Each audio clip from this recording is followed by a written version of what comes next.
I built a website for orphans. Go on. No homepage. I went to Starbucks the other day and I took a venti shit on the floor. Hit it.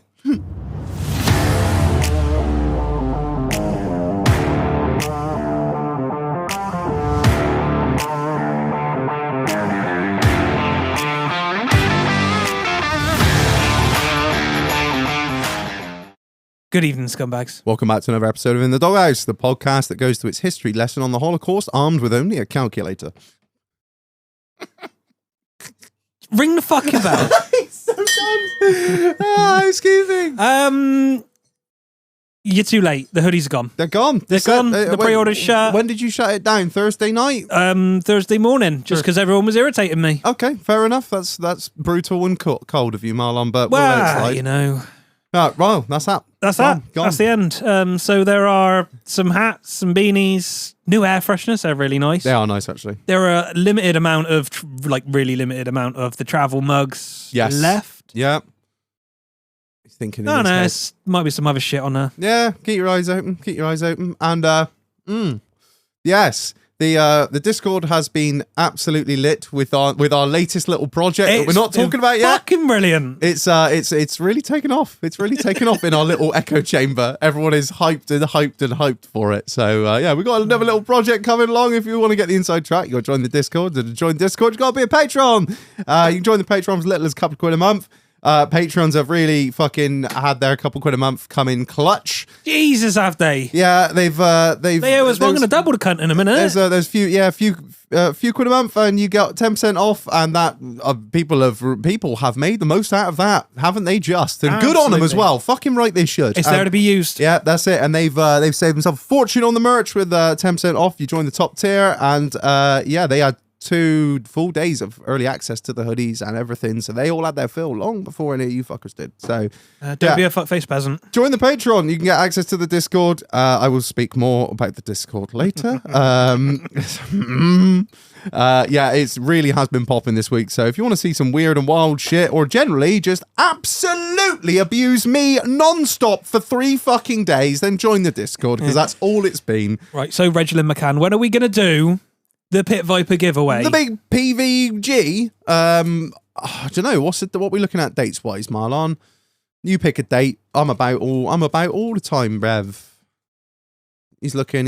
What are you saying? Like, what are you thinking? Sunday? You think it's like I reckon, Sunday. Yeah, Sunday the 26th. Sunday the 26th. We'll be giving away more pairs of Pit Vipers on I might try and sneak a fucking travel mug out as well. He's a fucker, he is. You're saying it and got enough left to sell, and you're giving them away for free, Marlon. So if you join the Patreon, you can watch us live on YouTube. We do our Pit Viper giveaway. We fuck ass around. Generally, you just absolutely abuse us for an hour and a half. So if you want just a live roast of me and Marlon, then yeah, come along, join the Patreon. Sunday. The link's in the episode description. It's in the bio. You can just join for a couple of quid a month, and it just supports us fucking idiots doing what we do and helps us give away more dumb shit and keep the lights on. Keep the lights on. Keep the fridge stocked. Keep the glasses filled. Yeah, that's we hugely appreciate it. So you can do that. Would be great.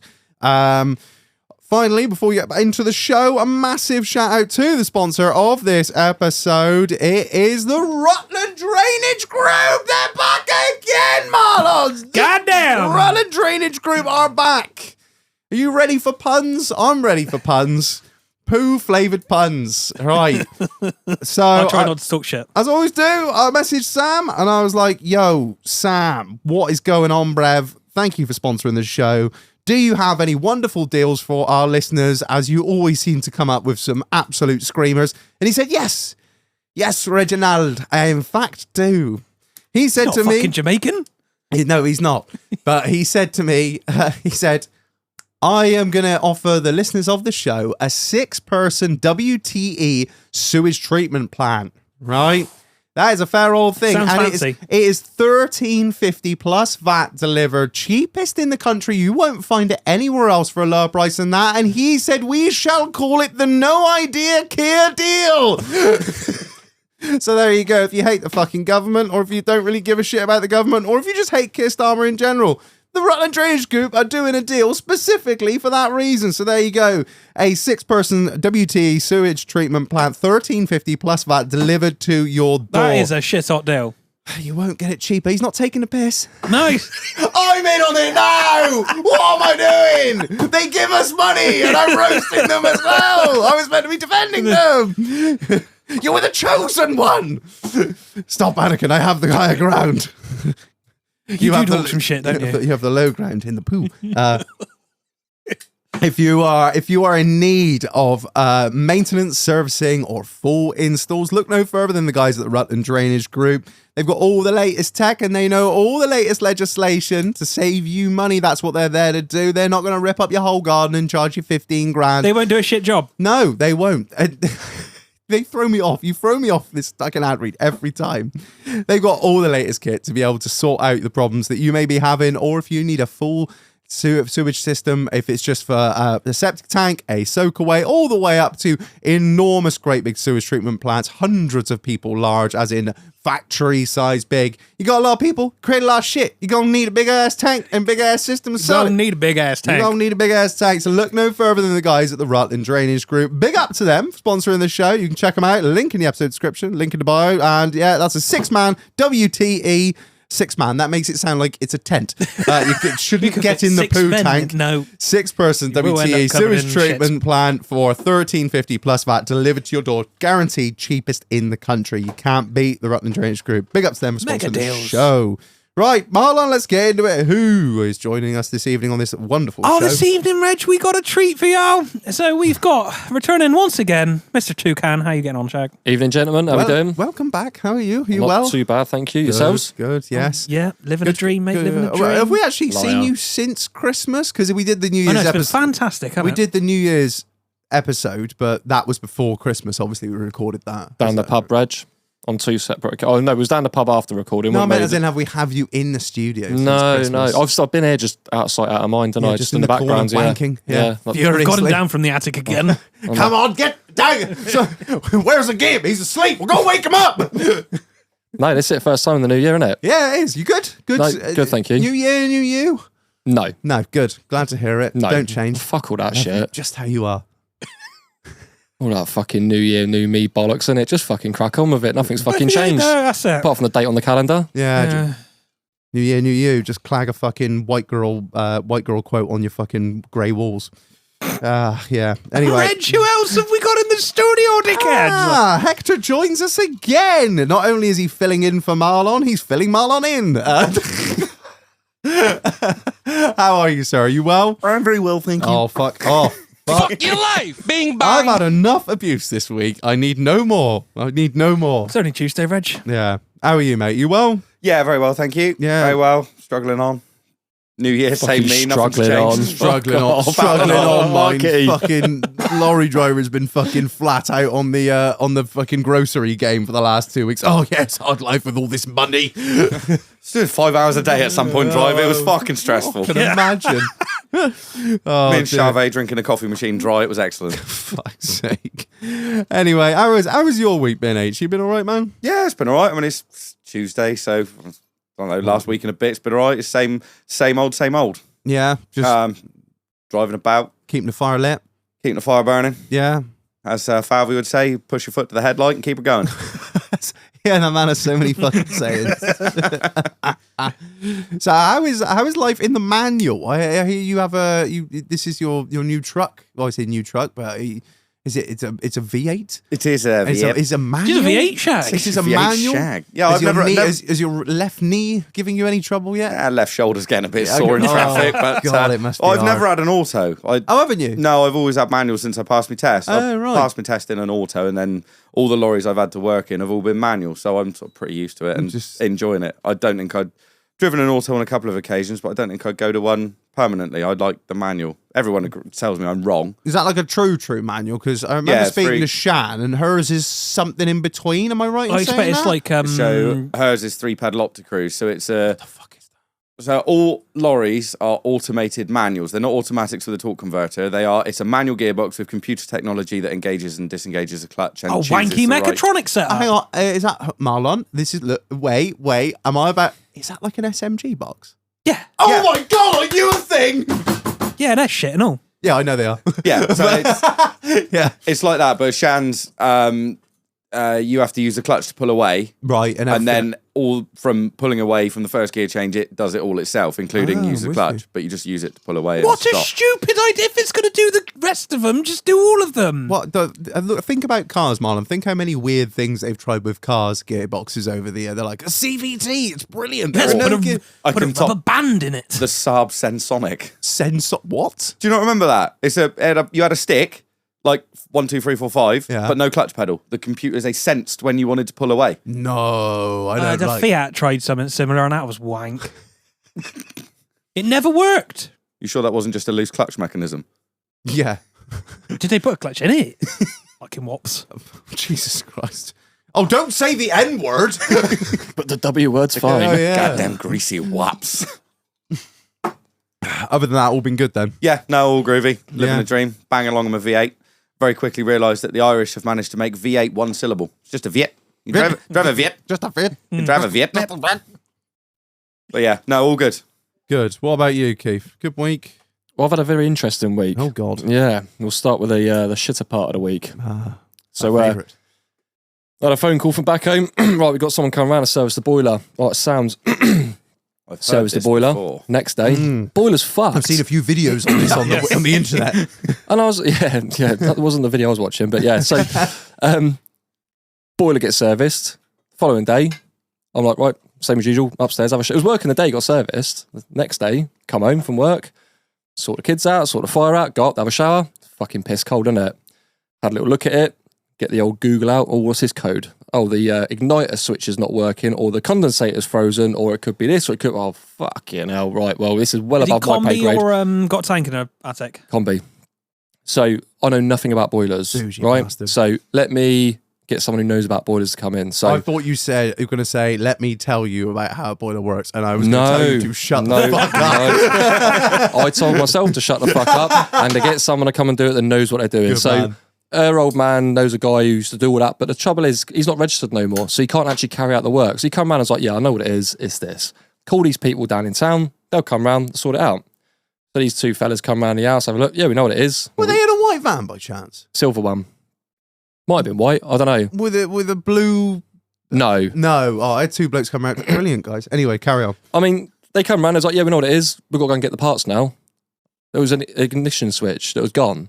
I was like, fucking hell, can they be too dissimilar? Can they not, do people not carry parts no more? That's like me going out and saying, Because it's like So many. the isn't same there? as cars. yeah, All these shitty fucking boilers are manufactured by 20 different people in different factories, and all the parts are different. There's like, there's no point in carrying, from my point of view, in the motor trade, there's no point in carrying batteries. You carry the basics. Yeah. So like some fittings. You don't got a champion thing of spark plugs on the wall, That's Marlon? it. There's no Well, point that's in what I carrying mean. spark plugs anymore because there's So many different- 100,000 different types, and they're all fucking dear. where it's like, I know, like, if we got a hose broken on the machine, they bring a length of hose out, don't they? Cut it to size, but I'm guessing But it's they like, make it. yeah, that's it. So it's different then. I was like, oh, here's what it is. It was a Friday he come out, so I was no chance this is getting done before Monday. So it was like, right, we've got the whole fucking weekend now smelling like an Afghan's flip-flop. So we obviously have Of to go. course, it's old school, so you can't even light it with a lighter. Nope, Oh, it's all sealed. I was been in there with a big box of it with a light. I saw you still in a caravan. sat there with a bottle of map gas. Fucking go. You have to make sure the fucker was lit, otherwise you'll be dead by the morning.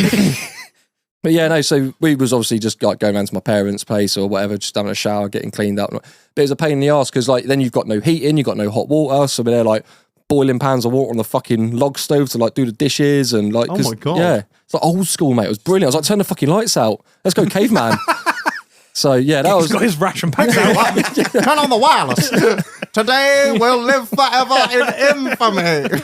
Waiting for the radio to come on. But yeah, so it's all sorted now. It's like I got back home from work the other night. I was like, oh, I got fucking hot water. Honestly, mate, there's nothing worse, is there? Fuck me, it's horrible. Yeah. Sitting having a wipe round with baby wipes and a fucking can of Lynx Africa, like fucking go.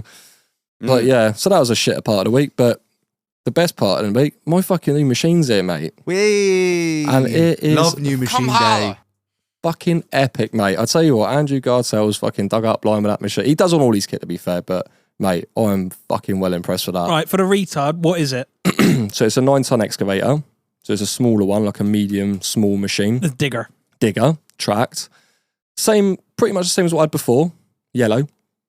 But the difference is now he's got a tad boom on it, so it's got more bendy parts on the arm.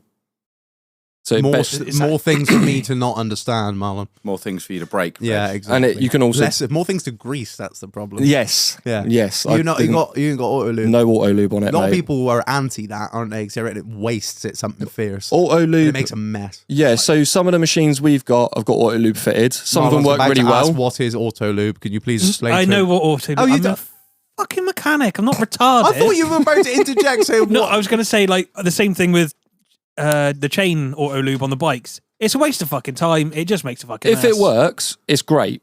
If it doesn't work, it's shit. It uses an enormous amount of... It can do, unless some of them you can change the amounts that it goes in, yeah. But some people have had problems with it. Some people will basically put a squirt in every 30 minutes or every hour or every whatever. But some of them will discharge it all within a couple of days. But I've not had the privilege of having that. My discharge is about a couple of seconds, usually. 2 pumps and a squirt.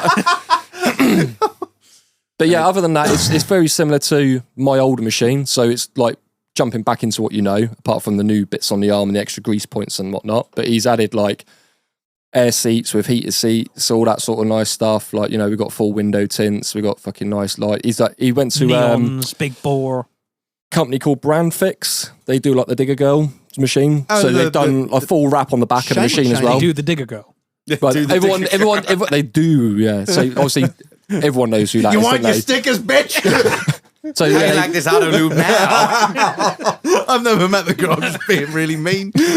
But they've done a fucking brilliant job, and it looks flipping smart. He's added a load of extra working lights to it, so it's like daylight 24 hours a day. For when you work 9 to 5. That's it. You've got it. Yeah. But it's a lovely bit of kit, and it's tight. And it's smooth, and you cannot beat it. New machine like that, especially when you got a lot of points of pivot, like JCB, like a fucking whatever. Like you're like, holy shit, this is what they're like from new. You go over a bump and the bucket doesn't go clang, clang, clang. Like it's been weird because I've had to get used to it because I've no longer got like 12 inches of play in my fucking boom or my bucket. Like, when you what do you call it? Spin? Like slewing. Yeah, that's the word. I knew it was there somewhere. When you slew and the whole boom does go clang, clang, clang, clang. It's like you watch me trying to grade off a bit of stone now, like an absolute rookie, mate. I'm like, fuck it, and hell, what's going on? Because you're compensating for, like, especially when I'm like backblading or whatever, or like shoving up shit.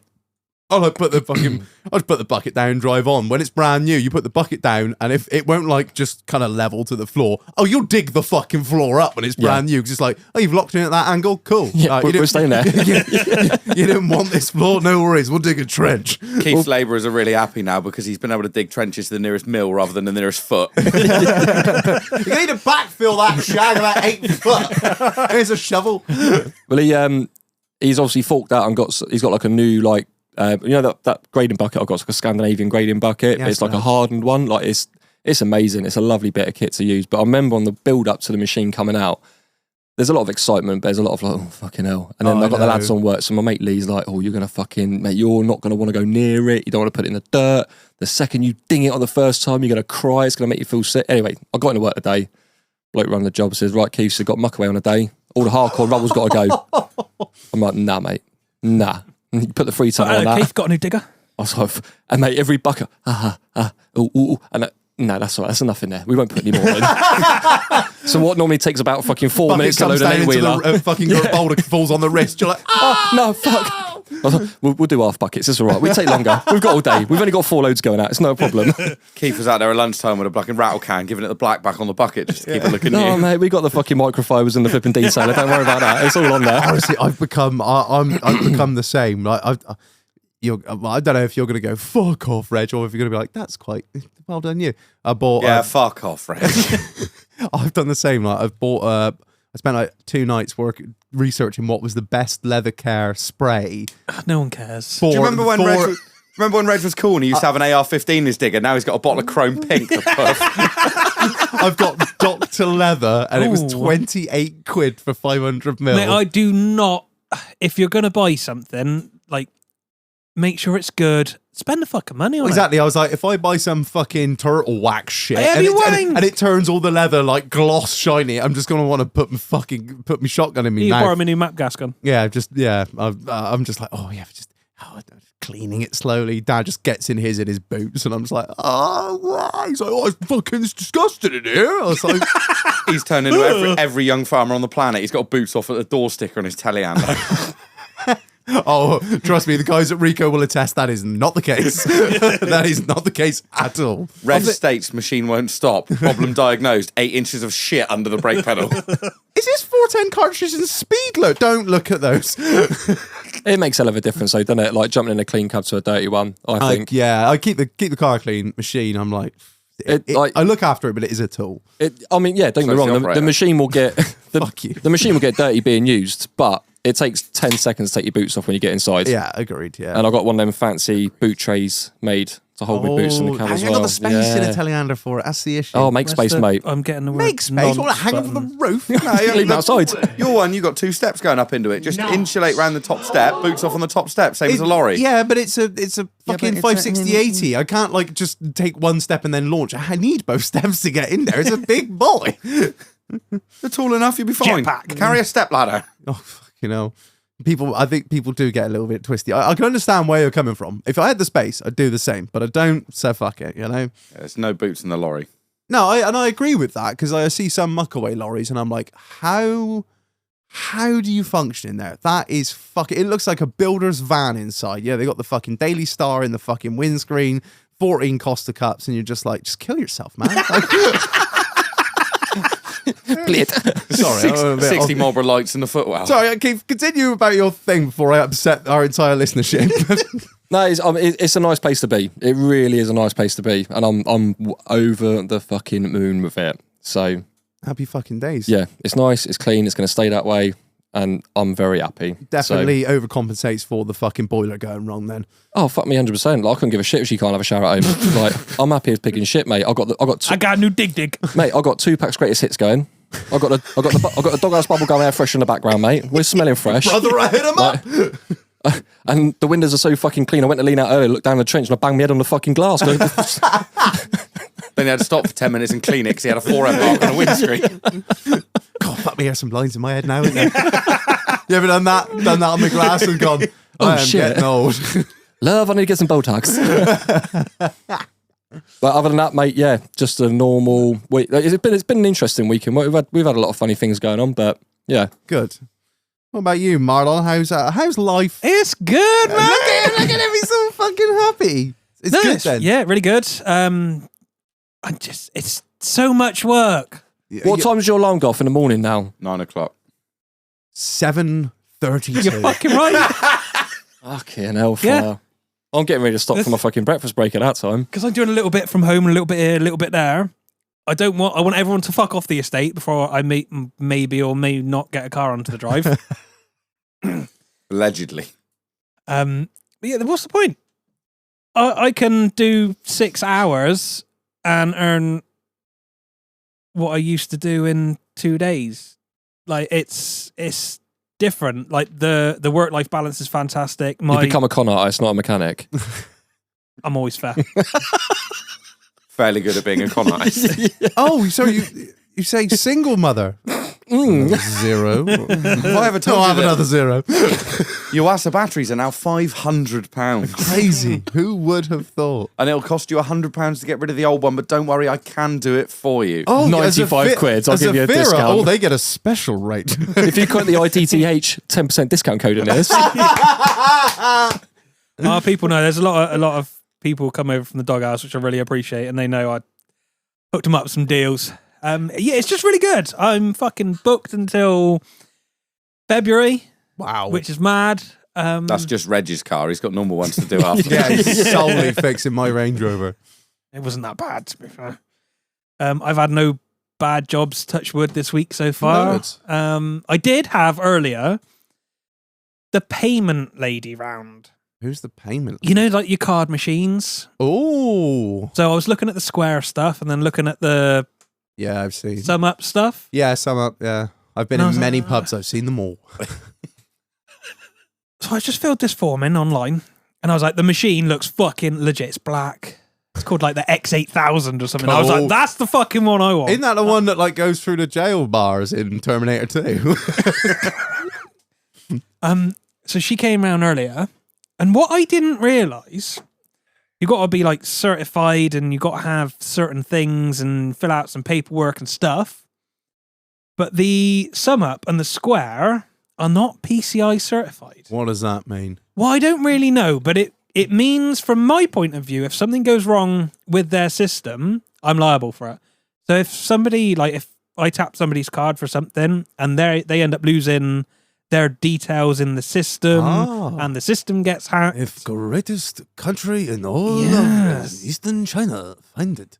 You're in the shit, basically. Oh, you're held liable. That's why their machines are so fucking cheap. Oh. Because they ain't regulated. Oh, I like it. The Wild West of card payments. We should make one. Don't worry, they're safe with me. Yeah, absolutely. Honestly, the shit she was going through is fucking blew my mind. So I've got a lovely new card machine coming. Ooh. It's called the A920 Oh. Professional. Professional. Yeah. Oh, does it come with a silicone sleeve as well? Oh, look at the live picture. track. That's Oh, it's got a slimline. picture of it. That is exactly the one I was thinking of. I know you can buy silicone sleeves for them. Can we get a Doghouse one made? Wait till it comes. I ain't been approved I'm yet. coming. Just looking at it. So you could stick that in your back pocket, Marlon, walk past someone nice and close and... He'd be fierce on the tube, wouldn't he? Yeah. Technically, yes.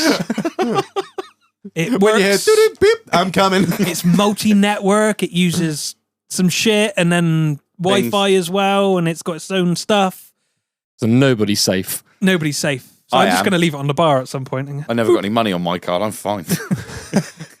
You walk past me and then look back in your pocket 5 minutes later. Declined. But like, on a serious note, Message comes out on the phone. Unarranged overdraft. Oh, fuck. Ah, shit. it wasn't that expensive when you compare it to like the Square. So the Square is like 180 quid and then 1.75% on each transaction. Yeah. This is 0.6% on every Wow. transaction. £1 a month. They do your PCI for the year, which is 40, 50 quid. Not a lot.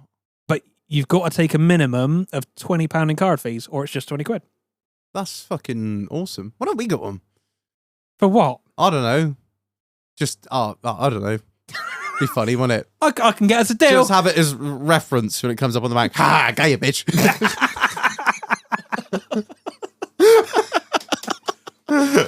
We take it to the truck shows. 20 quid's got out. The dog guy's got me. Gay bitch. But apart from that, mate, I'm just living the Land Rover dream. I've had a D4 in today. I got D4 in tomorrow. It's just all the D4 work at the minute. Isn't that just forever and ever until the end of time, until the last one is scrapped? Until the last one snaps its Until the crank. last one is thrown into Mordor. Yeah. Have we got a worst job of the week? Oh, Nope. yeah. No. No. What? What about last sake. week as well? I know you were still on Christmas last week. Regis Land No, Rover. I was flat out last week. You haven't had a worst job? You must have had a worst job. His worst job this week will be pouring 20 litres of fucking petrol into my car with a wank funnel. You gonna get petrol, or do you want me to sort that? No, I'll sort that, Marlon. You can pour it in, but I'll sort the petrol. What funnel you got? Upside down Buxton do you bottle want with me a to bomb sort cup. it? Well, no, I've got the jerry can out there. Oh, for fuck's sake. Oh, you haven't filled it up yet? It's got 4-star in it, but it's good enough. Isn't it? 4-star blind. Yes, actually, to be fair, I do need... I forgot to ask you for the brake cleaner because I had diesel in it. Do you want me to fucking do it? Where are you going to take it, Phil's? What, fill it up, I mean? What are you going to... Have you got fuel? I got jerry can. I'm a fucking... Oh, you have a jerry can full of fuel? Red, stop being Well, such a it's beef not farmer. full of Just fuel. Oh, right. Oh, yeah. But Oh, I can go and pick some fuel Oh. up and put fuel in it and then tip it in your car. And mine doesn't leak. Okay. Oh, yeah, that one leaked something. Fuck. Did you see my last one that leaked? Oh, fuck me. I filled it up at the fuel station, and it's like Dad bought like 10 jerry cans on the cheap like 5 years ago, and the Are rubbers. they the metal ones? Yeah, and the rubber's all going up, wank. and you know when you push the lever down, there's a very certain point where it seals, and if you push it too far, Goes it doesn't past it. seal anymore. And I chucked it in the fucking passenger footwell of my car, and I was like, I put a fag in my mouth, and I was like, no, something is telling me no. The strong sense of smell of petrol that I'm getting telling me no. in my nose is my telling me no. And I looked body. round, and I was like, oh, there's 2 quid on the floor. goes Right, red. I will sort that for you. Then. Okay, oh, that's fine. Thank you. I had a bit of a tricky job yesterday. It's for another garage. It was a wiring fault on a Boxer pickup van. Fun. A boxer pickup? Yeah. Oh, I know what you mean, like a flatbed, yeah. Yeah, I'm with you. With a Tarmac gang. Yeah, big in the tarmac game. You were saying, oh my God, I think you probably got the girls of that. You were saying tarmac gang. Sorry, we had a doll came in for a picture. Yeah. Because we're famous. H signed her autograph as well. Yeah, boxer. Tipper thing. Wiring fault, tipper. Weird wiring fault. Wouldn't rev over 2K. No real codes in it. After a couple of hours of chasing, I found a split splice. A split splice? Yeah. What's that? Where two wires join into one. Where two become one. Yeah. Where two becomes one. So, yeah, I fixed that and it revs again now and the customer's very happy. Wow. It only cost him $3,500. Yeah. It was It's not hitting with the hammer, it's no more to hit. No, that was a fucking cheap bill, that was. Yeah, how's your week been? Mine's been fairly fucking wild. First of all, I was on pest control duty this week. I was doing big pest control. You know, the ones that live in the rafters and the ones that skitter along the floor. So I actually, because that shed is that unit is completely empty. I was like, wow, I can take the big toys over there.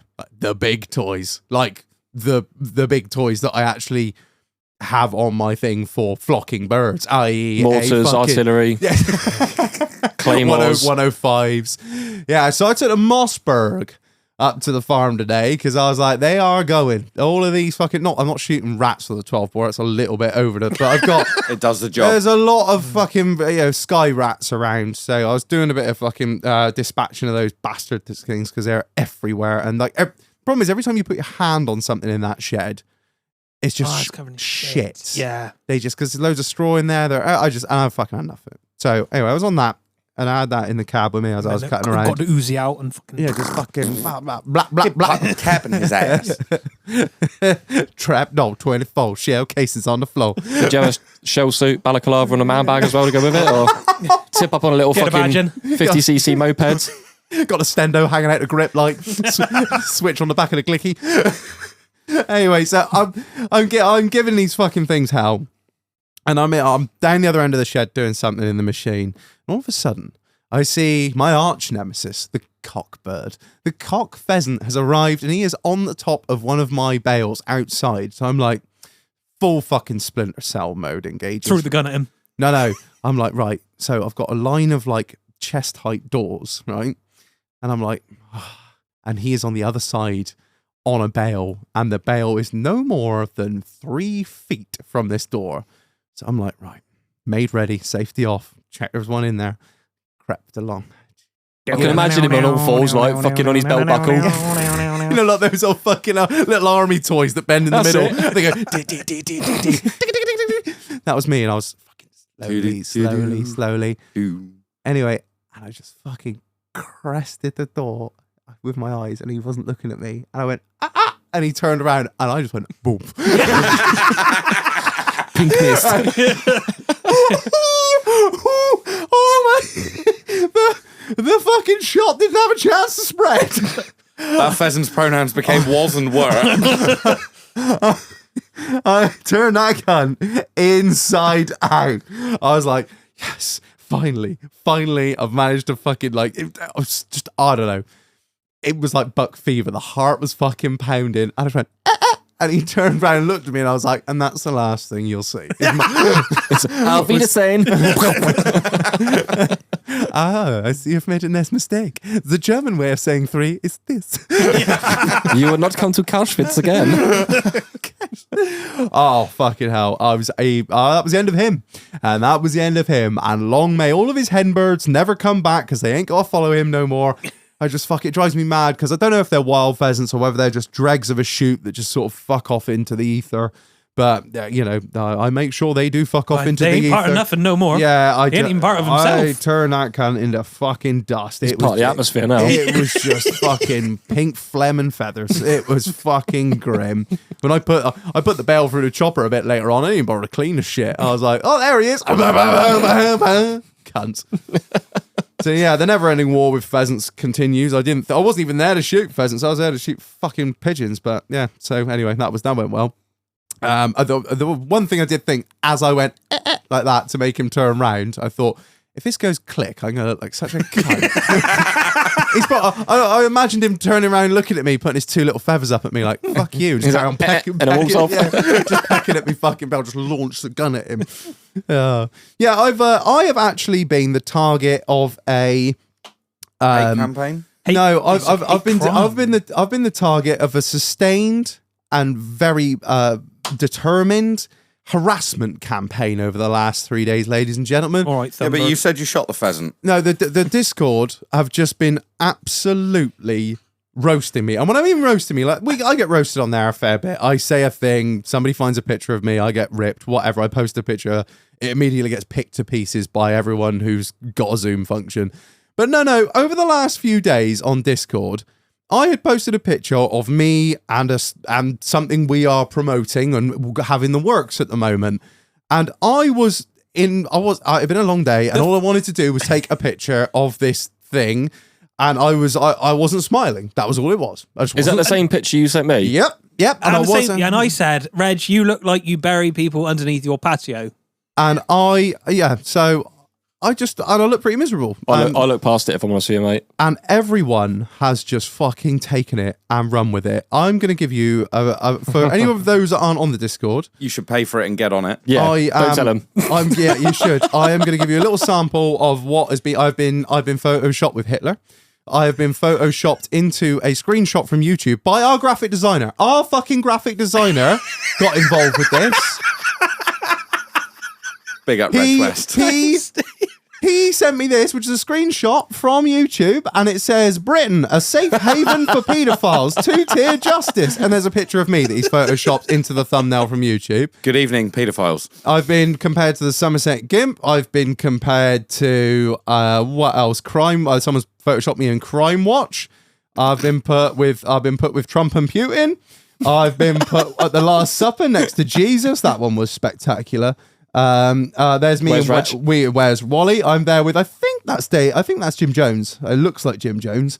And then I'm there outside Fairfax and Favour. I mean, big up to the boys. Skippy is absolutely. There's me as an order in the House of Lords. There's me as Perry Piper, surrounded by 5 fine black gentlemen with ill intentions.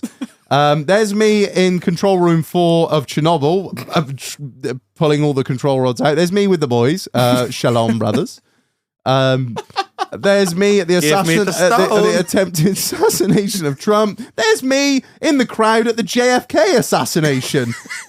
He was the third man. I was. There's me with Stalin. There's me in the Situation Room when who was killed? Osama bin Laden. You get around a bit, don't you, Reg? Next to Hitler, I'm there at the fall of the Berlin Wall. I'm there as a Vosa guy. Somebody's photoshopped me as fucking Adolf Eichmann on trial in the fucking Nuremberg. Did you get away with it? I did actually, yeah. Fit everyone. Fit Matt, Tiny Tim, look at yourself there, Van Frank, and Skippy have got mad props for their work. Everyone's really putting a shift here, but especially those boys deserve a shout out. There's me on the Edmund Fitzgerald. There's me with Keir. I'm there with UBL, Osama, but the boys. Oh, look, there's me with me mates. Fucking Spotty and Colon. Yeah, I've really gotten around to what gives people the feeling of power: money, status, abusing Reg. And there's me as Saddam in his hiding place. And this has been good. This is the third. There's actually this is one I did. I was a little known one. I was actually in an episode of the Cook Report there with Roger Cook, Central Television. You've been selling kiddie porn, haven't you, Reginald? There's me getting freed from Sobibor. Yeah, it's just man caught having sex with a cow in the middle of the night. Yeah, and then of course Marlon got hold of this, and Marlon's obviously got some disgustingly accurate AI app. It's fucking brilliant. Where it just replaces my face with everyone else. There's me and Rose West. Marlon is currently looking like a spaniel that's just shit in the living room. There's Reggie Dahmer. Is that the captain of the Titanic? That's the captain of the Titanic. I don't know who is this dude. That's Mr. Booty Hole Man. Mr. Booty Hole Man. Oh, it was this. No, ain't nobody got time for that woman. They creeping in your windows and snatching your people up. Hide your kids, hide your wives. They raping everybody up in here.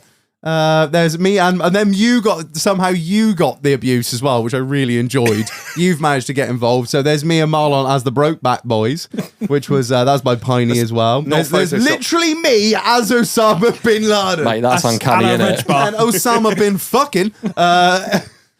And there's me as Chris Packham kissing a badger. There's me as Saddam Hussein. Again, as actually me as that's me as Trump. Yeah. It's huge, beautiful. Reggie McCann, Reggie Blair, John Prick, King John Reg. Reg Wick. Here's Reggie. This is the best one. So it's Marlon as the Wolf of Wall Street, and I am the fucking Beauty of Bay Ridge or whatever. Margot Reggie. Yeah, and there's Putin, Harry Potter, The Dark Knight, Keir Starr. The list goes on and on. There were a couple of honourable mentions. There's me as George Bush being told America is under attack. They've hit the second tower. Yeah, so goat. It's just been wild as fuck, boys. It's so that is what it's been, and I've always said, I welcome the abuse. I really do. As long as you pay for it. As long as it's funny. And as long as it's original. And for the last 3 days, they have just knocked it out the fucking park on there. And I've just saved them all, and I just keep sending them to my wife. I'm like, look what they've done today. And she's like, oh my God. New ideas for merch. Yeah. T-shirts are coming in. Yeah, so I mean, all I wanted to do was just post a little picture of this thing, and I couldn't be bothered to like smile. And everyone just took it and ran with it. There's me as what was his name? Bernie Sanders. I am once again asking for you to subscribe to the Patreon. Oh, there's Marlon as Derek Chauvin kneeling on the neck of Reg Floyd. I can't breathe. This one was spectacular. Marlon's just like, hey, look at this.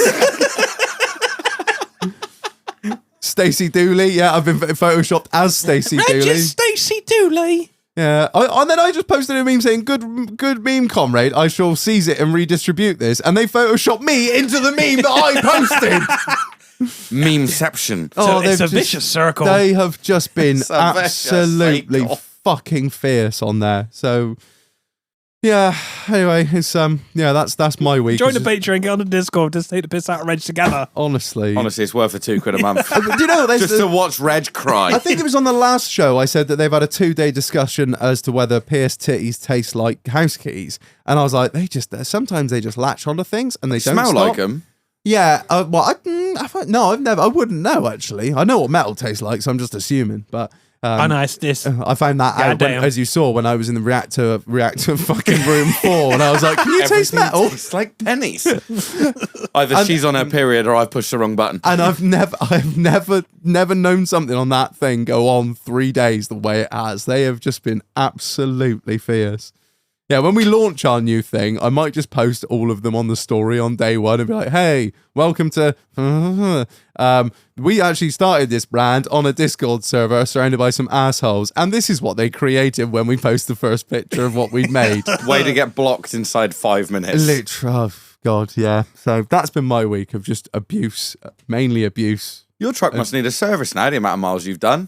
You've been Russia, Uzbekistan, I know, I've been Africa, America, It's on its third Chernobyl. engine, Shag. I've been everywhere, man.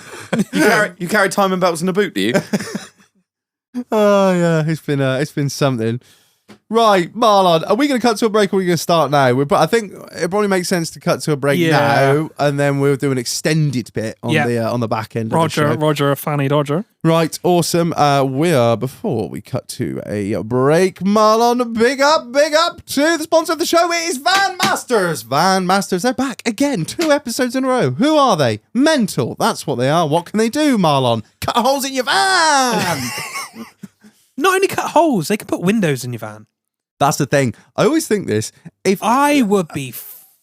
that's not for me. I've done it once, and it terrified me, and I got it a little bit wrong. Not on a van, did it on a Land Rover many years ago. Ended up with a pickup. Yeah, I was I was on the tax dodge, so I was. I turned the start up into a station wagon. Let the fat man know. Yar!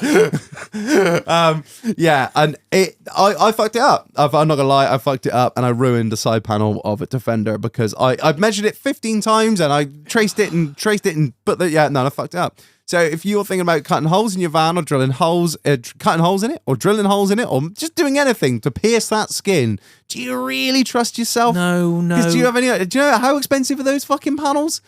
Because you're not fucking filling that. You have to get a new panel welded in. It's not.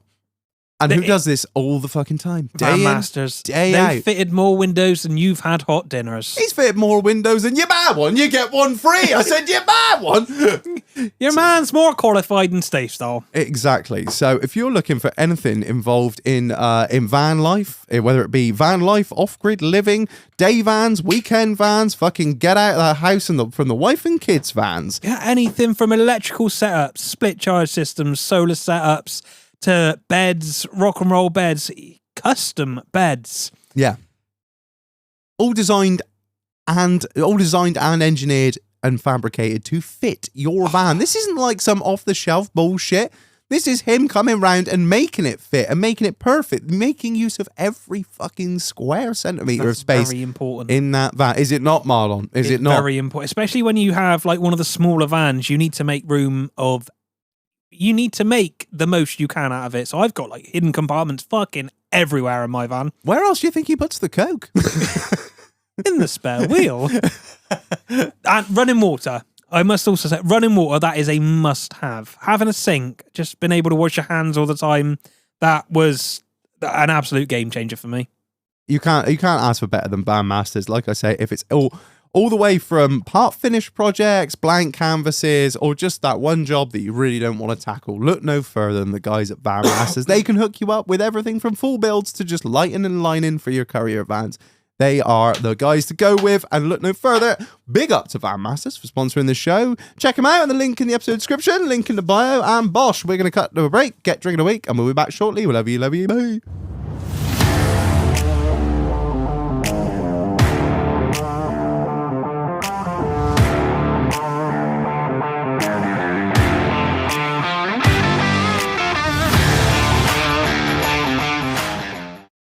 And I'm back, not from the fridge, but from the shelf. Marlon, what have we got? Who sent it to us? We have Pirates Grog Black 8 coffee rum. And you know we like a coffee rum. We do love this a coffee was sent to us by Odin of Devon. Get on. Along with a host of other goodies for something for next week's. Marlon, without any further ado, Drive, if you could please read the marketing bullshit. Pirates Grog Black 8 coffee rum is elegantly balanced blend of premium 5-year-age Caribbean rum and Brazilian cold brew coffee. Indulgent notes of rich coffee, dark chocolate, sweet caramel, and a hint of toffee all working in harmony. Coffee lovers, rum lovers, mixologists, this rum has it all. Have we done a coffee rum? Yes. What was it? Patron. That's the one that the tequila, Brev. Oh, it was tequila, wasn't it? That was the We one have we done sent a it. coffee in we it. have done a coffee rum, and I can't think for the. I reckon whoever brought it took it back again. Yeah, I reckon they did. I reckon, no, I reckon cunts. no. Was it Sham? Mike brought it down. What did Remember, I can't remember what it was. What did Sham bring? Tits. O'Donnell's moonshine. Moonshine. Yeah, it was really nice, and she took it back with her. I was like, there's an unwritten rule in this bar. If it comes in, it stays. stays. God damn it, Shannon. Like the Black Pearl. Yar. Right. Right, without any further ado, let's see what we think then. Smells incredible. That's fucking strong. Oh, fuck me, that's strong. That's nice. That is quite possibly the strongest coffee flavour. That's like a Where's the rum gone? I've got Jesus. a jar Why of dirt. is the I've rum got a gone? jar of dirt. Angus was inside it. 37.5%. Fuck me. That is like a quadruple espresso, isn't it? What With a would bit you of rum. put with that? Nothing. You don't Nothing. need to put anything Well, with that. I think That's- I've just put that with it. I think that will probably do lovely. Yeah, a little bit of ice. What about Bailey's? Barely. You make it a latte rather than espresso. Ooh, you bougie bitch. Christmas milk. Boob milk. I have made porridge with Baileys many a time. That is really nice with ice, boys. Let me show you something. Ooh. That's proper warming as well. I like that a lot. I thought, as a shot, quite a bit of a punch in the fucking nose, if I'm honest. Yeah. You wouldn't want to shot that. That's a nice drink, that. I would have given you some to sip, but I ain't got any sipping glasses because I'm using one. That's all. I'm sipping out of a shotgun shell. It's all good. I think couple cubes of ice, you'd be fucking well away. It's a Bernie boy. Make I don't you know, want I to think- punch a fat kid at Kmart. Know what I'm saying? The caramel That guy's takes it out, going doesn't home it? to punch. I think the caramel takes that burn, that hit Very off. treacly, isn't it? Like super sweet, that rich, dark, sort of almost nigh on bitter. Not bitter, but you know what I mean? That sort of like, like molasses is so sweet that it's got that real earthy grind to it. Tastes good though. Oh, yeah. Lovely. Very good. Marlon is still reeling from that. It's the most, honestly, most intense coffee flavour I've ever had of anything. It's still like, You can still tace it. that's genuine. I could have that in the morning before work, Oh, it's 100%. been distilled with coffee, and I'm like, it's been wafted past a packet of Nespresso. It's got coffee in genuine it. coffee. That's just normal coffee beans that have gone through a machine, but instead of water, they use rum. Yeah. Don't give me ideas. Can they start Hector. selling this on the road truck stops on the way into work in the morning? Reg, Like, I know your coffee machine. It'll break before you fucking try it. Not my new one. Not my new one. New one's bought good as another gold. one? I've got two. Yes, Reg's coffee machine update. Come holler. I have two. I've taken that often. It's still labelled. I've got as, my. I'm in a "Not rush. Another one. I'm in a rush. Fucking press a button, do it from my phone, whatever bullshit. And I've got the other one with the proper fucking grind to then move it over to the thing, and then the thing. Because I'm not a faggot, I got Monster in the fridge. Don't tell him about instant coffee. He'll be at work before he's left. What? Cunts. Right, where are we on Pirates Grog then? It's nice, but it's not something I drink. No? And I'm not this posh. What do you think? Posh? I don't think it's that posh. It's for pirates. They're notoriously scum. There is one ship, nigh on uncatchable. The Black Pearl. It's No, a I got- 5. I got a from compass. me. I mean, it's all right. Yeah, it's all right. Probably 4. 4. I was going to sit with you on a 4. It was just, I didn't think I'd ever say might this. wanna- It's just the flavour is just too much. And I'm a big fan of big flavours, but that is, I might wow. want to put a smidge of lemonade in it. Oh, God. No, you godless heathen. I You do are what the fucking want. I've got my own key. lemonade with coffee. You want taken out the back and beaten over the head with a blunt spoon. You are without doubt the worst pirate I have ever heard of. Yeah, but you have heard of me. Parlay. Shit, that's me watching Pirates of Parlay. the Caribbean for the next week. I haven't watched that in years. I'm giving it a 5. It's really good. Yeah? Hits hard, but it's nice. The flavour's all there. Fucking punches, doesn't it? Cheers, Brav. Can I have Jesus. another one in a minute? What are you, Keith? You've been ever so quiet. What are you thinking, that's a Brav? 5 all day long for me. 5. Yeah. 5, Like, Brav. you look at the bottle, it looks the part. It's pirate fucking rum as well, for It is fuck's sake, boys. The branding is on point. I like it. Don't get me wrong, the flavours are powerful. It looks like something you would dig out of a fucking sandy old hole, Well, wouldn't it? You could drink that. Some do say this is what was buried on the beach. Yeah. No, this is burnt. The rum's gone. The Why rum- is the rum Why gone? is the rum gone? Why is the rum gone? Yeah, Right. 5 all day long, that. That's heads. That's a 5. A 5 out of 5 for Pirates Grog. So Yeah, big up Roy. to Owner Devon for sending that to us, my man. Thank you, Brev. Thank you very much. If you too would like to, what would you like? What would you like, Hector? Would you like a whiskey or would you like some more grog? Have some more grog. I could have some more. You're more than welcome Good to shit, have that is. some grog. Have a pint of rum. Yeah, if you do, ladies and gentlemen, want to send us anything at all, you can send it to our PO box. I'll shout it out at the end of the episode so it sticks with you. Just please remember the PO box is called the PO box because it's ran by the post office. Yeah, so it can only, and we didn't. I'll be honest. I think Parcel, not Parcel Force. Yeah, Parcel Force do deliver there as well. I think not that anyone uses Parcel Force. Parcel Force. It's Parcel Force. We can get your package to you. Sweaty man. Yeah, so it is. Is tempted. if you want to send us anything, it's Doghouse HQ, PO Box 5672, Shepton Mallet, Bravo Alpha 4 9 Echo Foxtrot. I'll put it. It's always in the episode description if you ever want to send us anything. But I will shout out at the end of the show so you remember. But there you go. Oh, is there a? We have one. What? We have what? We have one. We have one what? A parcel. We have a from the PO box, Reg. We do have a parcel from the PO box. Yeah, sorry. I thought you said we have one. I was like, yeah, no, we have a PO box, you dickhead. I've just been spent the last 2 minutes talking about it. Jeez. You were holding up a plastic bag, which just came out of the box with a paper in it. Like, we have one. I'm like, what? Marlon, he's got tunnel vision, mate. He can only see you. He's got nothing in the peripheral, mate. He can't see what's on the bar. There is mutiny on HMS. We do have it. Sorry, apologies. I didn't know what you were fucking doing. You were just holding up a plastic bag. We do have a parcel from the PO box. What is it, Marlon? I don't know. I was just reading the note. Do you want me to read the note? Yeah, you read the note. Right. We have the note says. Oh no, drive. No, this is gonna have to stay. This is gonna have to stay because we can't shout this out on this show because this is drink of the week, mate. It's got a this is a full blown home written fucking marketing bullshit. Oh, read the cunt out. We'll do it again. Let's go. Let's have another drink. I got to drive to Lama tomorrow. Like, no. Right, so we have no PO box this week. This is next week. We do. This will be next week. Hold tight, Piney. Don't worry.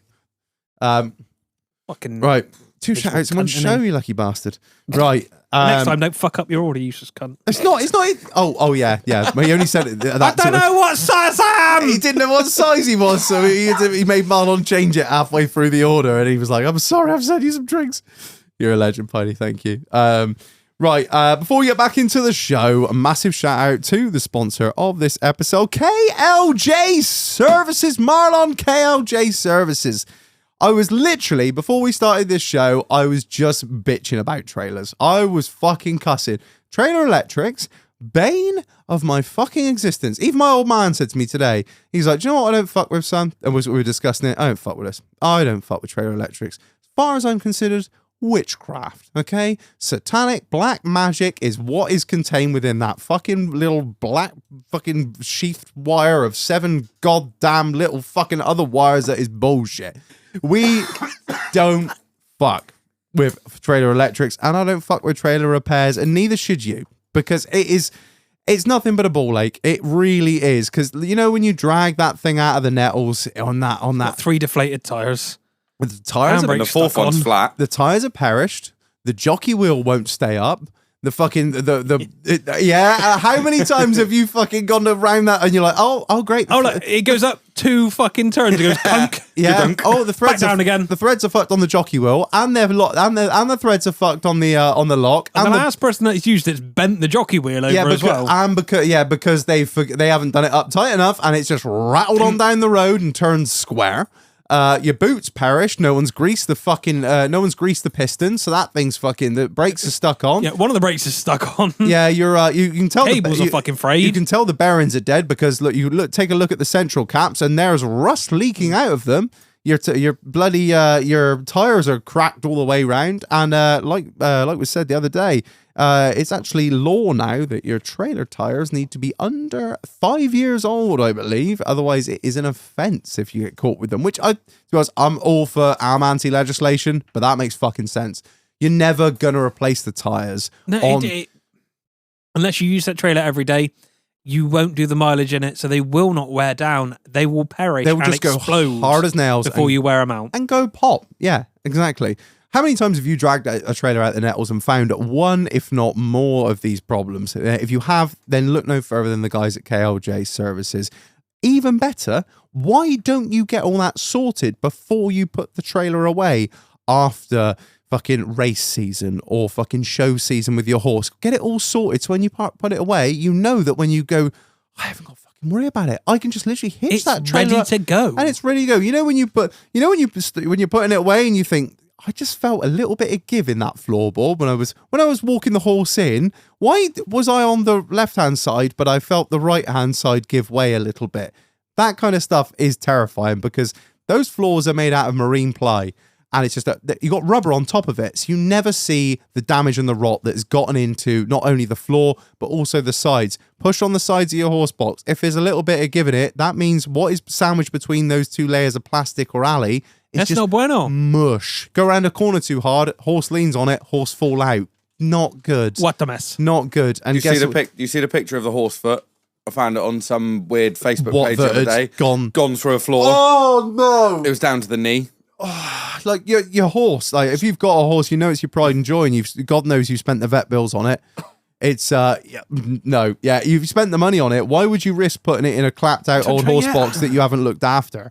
You know, it's not worth it. I know. The auto mover preaches this to me all the time. He spends his life dragging trailers around. This isn't a ad read for the auto mover, but He will move horses. He is the biggest advocate for KLJ services. KLJ looks after all of the auto movers stuff and has done for years. And that's a man who drags a trailer around God knows how many hours a day, 356 5,000 days of the fucking year. So many miles. Exactly. So if you've got a trailer that needs any servicing, repairs, but not only trailers, he also does light agricultural equipment and horsey stuff. You know, like the horsey stuff, little horsey tractors, little horsey bits that go out in the field. You know, basically, if it can be associated with fucking agriculture, if it can be associated with trailers or little horsey drag livery it behind yards, a vehicle. yeah. The KLJ services have you looked the fuck after, so get in touch with them for all of your trailer servicing needs. Get in touch. He is the man to go with. Big up to KLJ Services for sponsoring the show. Check them out. Link in the episode description, link in the bio, and we are back to the show. Marlon, what little crazy thing did you come up with for this show? Well, you know I love a fucking YouTube video, Reg. I do know that, yeah. So I've got funny and weird deaths for you. Funny and weird. Oh, I just went with weird, and that's what I told the boys. So, yeah. So we're doing weird. It started with weird, and the further I got into it, I went to funny. Oh, so what you've done is what our listeners do when we ask them to write into the show and reread it out. So we're like, hey, listeners, what's your worst cheating story? And they're like, do you know what I really struggle with? The price of milk in the supermarket. It's terrible. And I'm like, you have just turned this into your own question. Well, Reg, as I'm a co-host of the show, I can do what I fucking want. Do you know what? Over the last 4 years, mate, I have realised that is the case, mate. So you do what you want, baby. You just... It's like Chinese whispers, isn't it? Because I've researched strangest deaths. So here we go. Well, we're all on the same vibe. We just got deaths. Yeah. Funny, strange, weird. Some deadness. Deaths. Out of the normal. I got deaths in different area codes. Oh, different area codes. Right. Do you want to kick us off, Marlon? He's just getting... he's got the laptop Do you want to make out. some room, Just mate? getting me notes here. Getting all me bits and bobs out. Man loves a laptop. Let's have a Sylvania Families, Reg. Yeah, of course you can, mate. They're Thank you very much. coffee flavours, Oh, actually. excellent. It'll go well with the They're rum. yeah, it will. They're very good, actually. I don't know if this is... It's weird and funny. Man dies after having sex using epoxy adhesive instead of a condom. I think I've seen this. Oh, my one. God. So what, he was going on the thing that it'll seal the end of his dick up and he won't come? Police say What? a man may have used... sorry, I'll start again. Police say a man may have died after using a high-powered epoxy resin to seal his private parts during intercourse to ensure protection from pregnancy. What? He was found unconscious a day after entering a hotel with his ex-fiancée. He was hospitalized, but he died. Was he of Indian descent? Salman Mirza. Yes. I thought you were just going on stereotypes. No. I was like, was the stupid man Indian? I researched the same story. Oh, I see. And after I'd finished laughing, I wrote some notes. So, Police officers told the Times of India, which I assume is a news channel, Toilet roll. that the pair had taken have that over there. That's why they have Bit Times on of the India. street. and decided to have sex. Since they did not have any protection, they decided to apply the adhesive on his private parts fuck. to ensure that she does not get pregnant. Superpower 2025. I will kill Pakistan. It's Shagnut's got natural the arrow selection, dart out. innit? In the one that I read, it was they were both glue sniffers. And that, so they were had glue on hand. huffing a glue, and they had the glue on hand. And he was like, "I know what I will do. I will glue it shut, and then I cannot come." And then he did not come, and then he died. Multiple organ failure. Yeah, renal failure. I think was the main one. Though, if his bladder exploded, is what they think. The post-mortem revealed that his bladder had exploded. I was going to say, because he tried to go wee wee and he could not sneeze or something. You're like, achoo. God, there's no. Oh, that. Do you know what?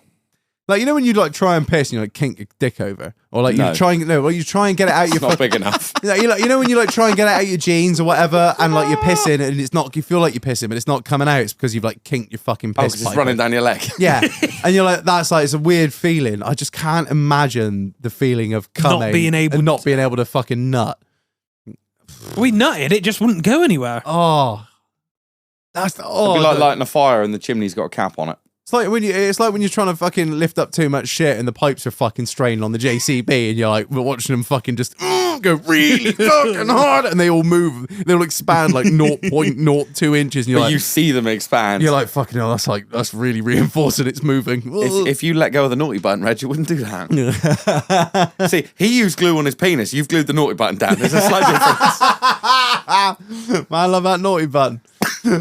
Oh, that is fucking grim. What have you got for us, H? Well, I'm not going to chime in till the end because I've just got a really, really long one. So I got quite a few, but I wrote a little subtitle for each one, and the first one on my list was Junkie Glue Penis. What's the name of your autobiography? The second one is Woman Crushed by Fat Boyfriend. So I just researched weird deaths, and one of the first ones that came up after Junkie Glue Penis was the I think it was in America somewhere. Fucking shock horror, you fat cunt. A large gentleman who had managed to attract a smaller lady, and he woke up one morning to find that his girlfriend was not breathing. And the post-mortem identified a few broken ribs and basically death by crushing and asphyxiation. No. So that he fell asleep on the job, did he? I'm going to say, no, not on the job. It's just in bed and then rolled over. Oh my God. What they think. I'm always a little bit scared of rolling over and crushing a dog. That's like that. Well, that's the scene from The Sopranos where Chrissy sits down and fucking when he's high on heroin, he sits down and just suffocates the dog. I didn't really know how much detail to go in, so I just sort of researched like 10 or 12 in a brief bit of detail. So I've got... Yeah, don't worry, that's exactly what I did. You've got a laptop open, Shag. You look professional as fuck. I spent 3 hours on one story. I'm very sorry. I can guarantee Keith spent 5 minutes on the way here thumbing through Facebook. No, he was on Reddit. He was like, fucking Reddit's lit. Reddit's decent. Like, so obviously Reg had messaged me yesterday saying, look, Brev, 24 hours notice. I know, usually it's 3. And do you know what? New Year, new us. I was like, fuck. I don't know what to do with all this time. I've got so much time now to think about shit. Fucking legit. Had a sleep, he had a wank. Wanked off twice. Maybe you should try that. You won't end up with any more CSA. No. Well, I was on my way home and I was sitting there wrecking my brains thinking about obviously strangest deaths because that's what I was going off of. Yeah. I thought I'll get home and I'll look at Reddit. And the first thing that popped to mind was 9/11. 9/11. I'm not being funny, but I mean that's a strange way to go because no one's sitting there thinking I'm going to go to work today on the 75th floor of the fucking fair point. Twin Towers and then have a fucking massive plane crash into the side of us. Like in a building that shouldn't be. We'll stay away from the conspiracy theory side of it. But anyway, so I got onto Reddit and I found just a couple of little short burners. There's no real meat and veg to it, but they're pretty funny. So trying to impress your dad by riding a submersible that never got fully certified to dive to the depth required to get to the Titanic. No!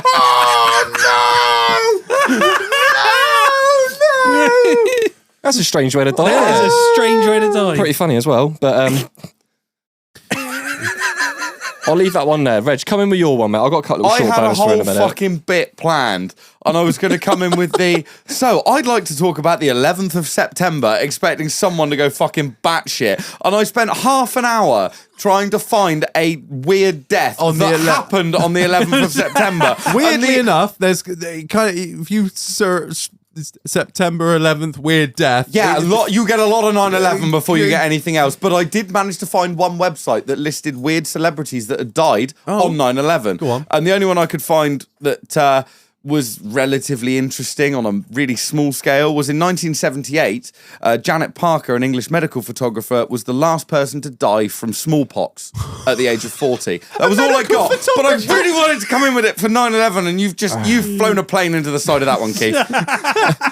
Let's hear. We get this picture for the medical journal. I'm just waiting for Reg to read of my pet goat. My pet goat.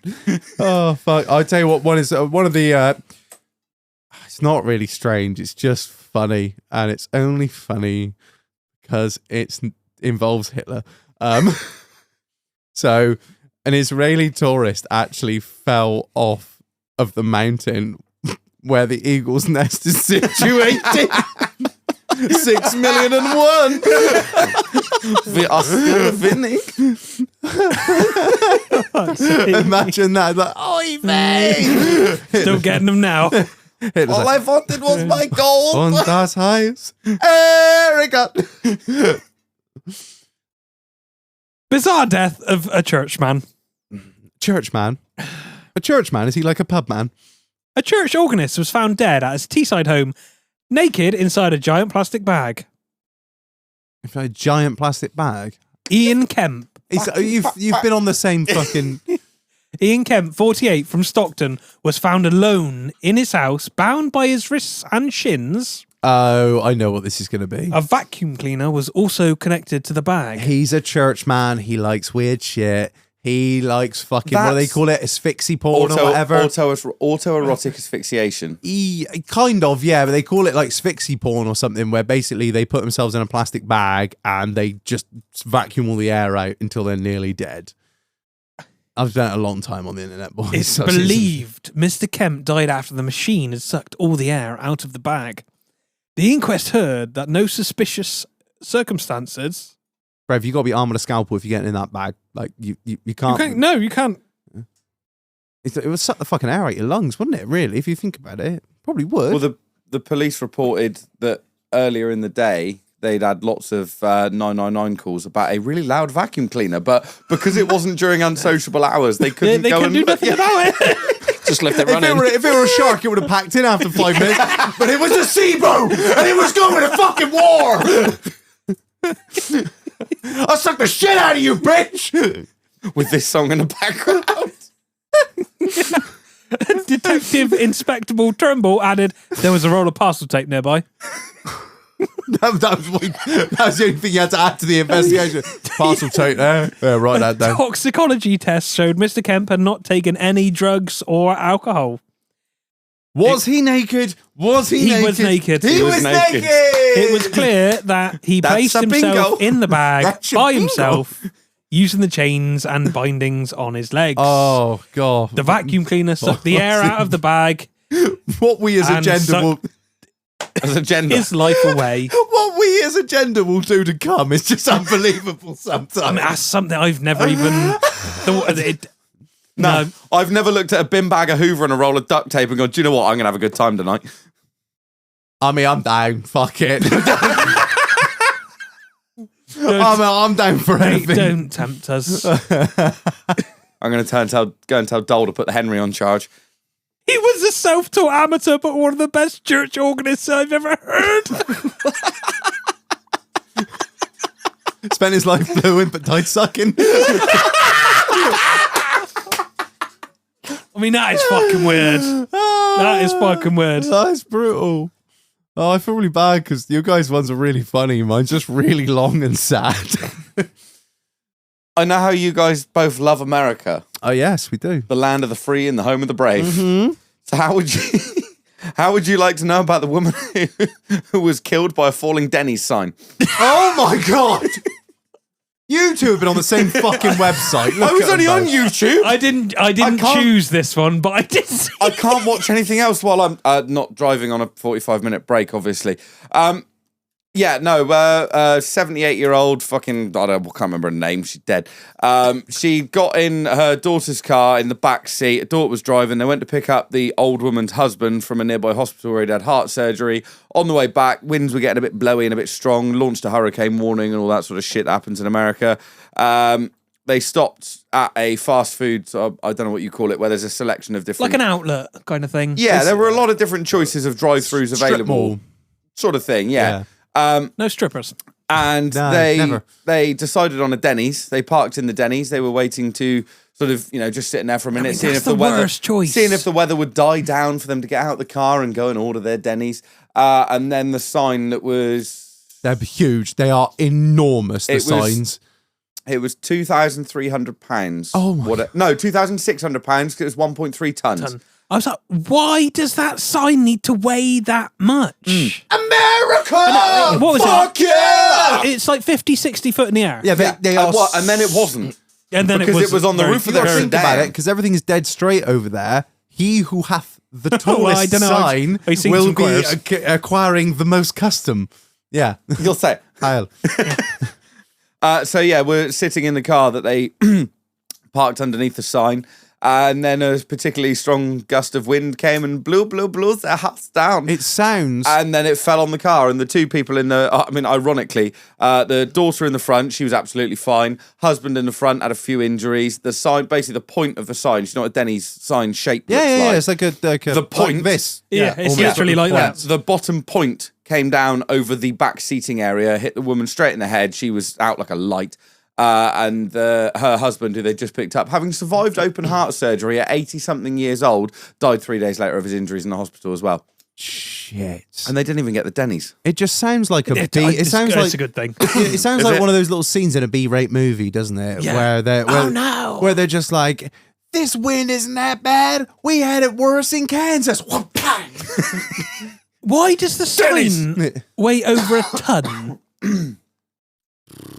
America! Yeah, we just use America. steel. Everything's steel. Everything is I'm sure it was Detroit steel. Denny's. I watched was it Denny's? I can't remember. Fat Electrician episode on some fast food shit in America that they're basically trained to come in even in a hurricane. Yeah, they never shut.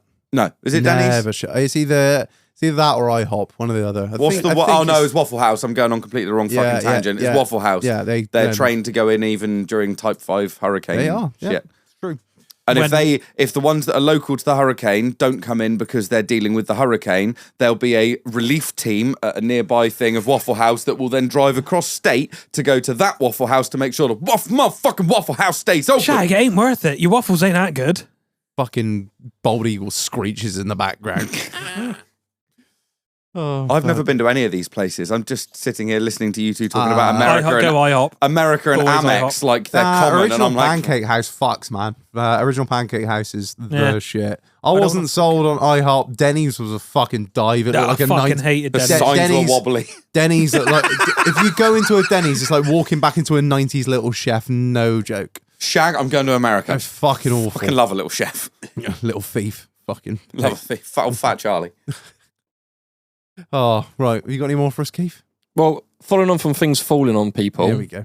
So, in 1988, a dog fell from a building in Buenos Aires, Argentina, and it landed on a woman's head, killing her and her dog instantaneously. Then the lady, completely confused watching the event unfolding from the middle of the road, was then run over by a bus. then shortly after that, an old man died from a heart attack out of the commotion scene of both deaths. This happened all in a couple of minutes. What the mess? How the fuck did they react when a dog falls out of a building? Falls off a building onto a woman, killing her and the dog instantaneously. A woman who's watching in the middle of the street gets hit by a car. By a bus, sorry. Yeah. And a bloke across the road ends up having a heart attack. And dies after all the commotion of seeing them two dying in front of him within the space of a couple of minutes. And the dog that fell from the building was actually a German Shepherd called Blondie, if you know. Oh, Reddit's amazing. He was there all along. Just talking about things falling on people. A pensioner was killed in a freak accident when he was struck by a flying cow launched 100 foot into the air by an express train. Holy fuck. Forget your Deliveroo. We've got Delivermoo. Shivdal Shamra, 82, was reportedly urinating next to a train track in the region of Alwar. Where's that, Marlon? India. No! Never. No, he wasn't going to the bathroom in an open area in India. Are you crazy? India is the bathroom. Yeah. How did the train driver survive? Please wait a minute. Did the train driver kill himself? Because I thought cows were holy in that part of the world. I think it was an accident. I've seen them marry most of them. It is thought that the animal was hit by the Vanupgrades express train before landing on Mr. Sharma.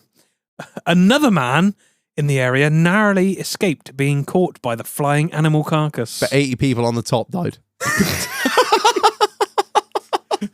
Imagine just like taking a fucking leap next to a train track. Like Mr. Sharma's tragic death prompted many officials to call for improved regulation on the train route. Why are you pissing on the tracks, you dense cunt? Hi, Mr. Raj. Moo. All we have is cricket. They've approved some fences. That's The good. cow got hit for 6. He made it to the boundary. Is that a stadium? 100 foot. Imagine that landing on you. You'd have well, you'd be dead, wouldn't you? What do you weigh? Like He was. fucking a good cow's like 0.6 of a ton. Like you wouldn't know. You just wouldn't know. Oh, Out of nowhere. you know that scene from Family Guy where like it's like, oh, I'm having a bad day. I'm having more of a bad day than a guy in 1945 Nagasaki. And he's like, oh my God. And it's just like a monkey. But you're like, oh my God. Moo. What is this? Is God come down from the heaven to talk to me? Oh, life's more fun when you're racist. You just know that you're the best. You just know. You just know. Another one I've got, escaping community service via 12-bore. A Turkish man, a low-level criminal of questionable descent for what he was arrested for, was given community service for some of his crimes. Him and 2 of his co-conspirators decided the best way of him getting out of community service was to be injured slightly, to, go to hospital and then get discharged medically. Like trying to get out of the fucking war, isn't it? So what they did, in a stroke of absolute genius, was to strap 2 pillows to his back and then at a distance of about 10 yards, give both barrels of I assume a Yildiz because they're Turkish, 12-bore at his back. So one of his mates pulled the trigger, or both triggers, went over to see his friend to see if he was okay, and was extremely shocked when they sort of rolled his carcass over and found that most of his front was now the floor. He was pronounced dead at the scene. No. His friend was convicted of murder and his other friend was convicted of manslaughter. That's pretty dense. Holy shit. I mean, talk about going out with a bang. I have a story. It's not about someone that died, but it's similar in that similar vein. And I won't name any names. I kind of could because they're actually dead now, not through the story that I'm about to tell. But So many jokes. but they got hit by a train. No, but anyway, so this guy I know on you, he was insistent. They were discussing the effective range of a shotgun, and due to because there had been legislation that had been coming in or something like that, or guidelines as to how to set up a clay shoot or whatever, a sim day type job, and they had to make some changes to it. And these 2 guys that ran the shoot were arguing. One of them was saying, yes, it makes sense. The other one was saying, absolutely not. So the one that was saying, absolutely not, walked, I think it was about 100 yards down the field and said, shoot me. Is this how he became... And the other one shot him. And he was like, yeah, it stung, but I'm not dead. 50 yards be right for that trap one. It was clay shot, and it's not like double up buck. Fucking unreal. Oh, what have you got, Marlon? You got any more? Oh, I got a few. Just make sure I got about 20 minutes at the end for mine. No problem. I spent 3 hours writing it. Like, please give me my little moment to shine. How long does it take to write down someone died? You're You're not writing an obituary, for I fuck's went sake. in the fucking hole, man. Chinese boy killed when height adjusting mechanism in chair explodes. Oh no. That's the opposite of Johnny English, isn't it? Did it go through his bum and out of his facey? I don't want to go into it too much because he was a child. He was. They got more. He was killed when the pneumatic gas cylinder that controls like your vertical. I know. Yeah, it exploded, sending half the chair into his ass. Oh. Well, if they made him, as You're a cunt. listeners, as Marlon was telling that story, he's the only one on a pneumatic chair. H leaned forward with his toe and flicked the lever so Marlon sank an inch. His eyes were like dinner plates.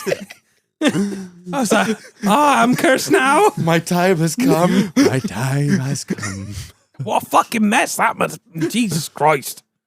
Give it to the Turks, they'd put him on a fucking spit. Just another thing about asses here. Oh, God. 24-year-old. You're obsessed, all cock and ass for you, innit? Well, it's the funny things, isn't it? Penis and bum bum. 24-year-old man killed in Bengaluru Where? India. What's your after friend inserts compressor air hose into rectum. The Hindu I Times. heard of this one. Hindu Times, mind. So on March the 25th in the evening, this man went to it's a bike service shop, And basically. they were like, you know what would be funny? That's where his friend worked. We inflate your rectum. And he needed his bike for the sister's wedding preparations. At the service centre, his friend, Murali, as a joke, put the air pipe of the compressor into his anus. I'm not being funny. You'd really have to like fucking.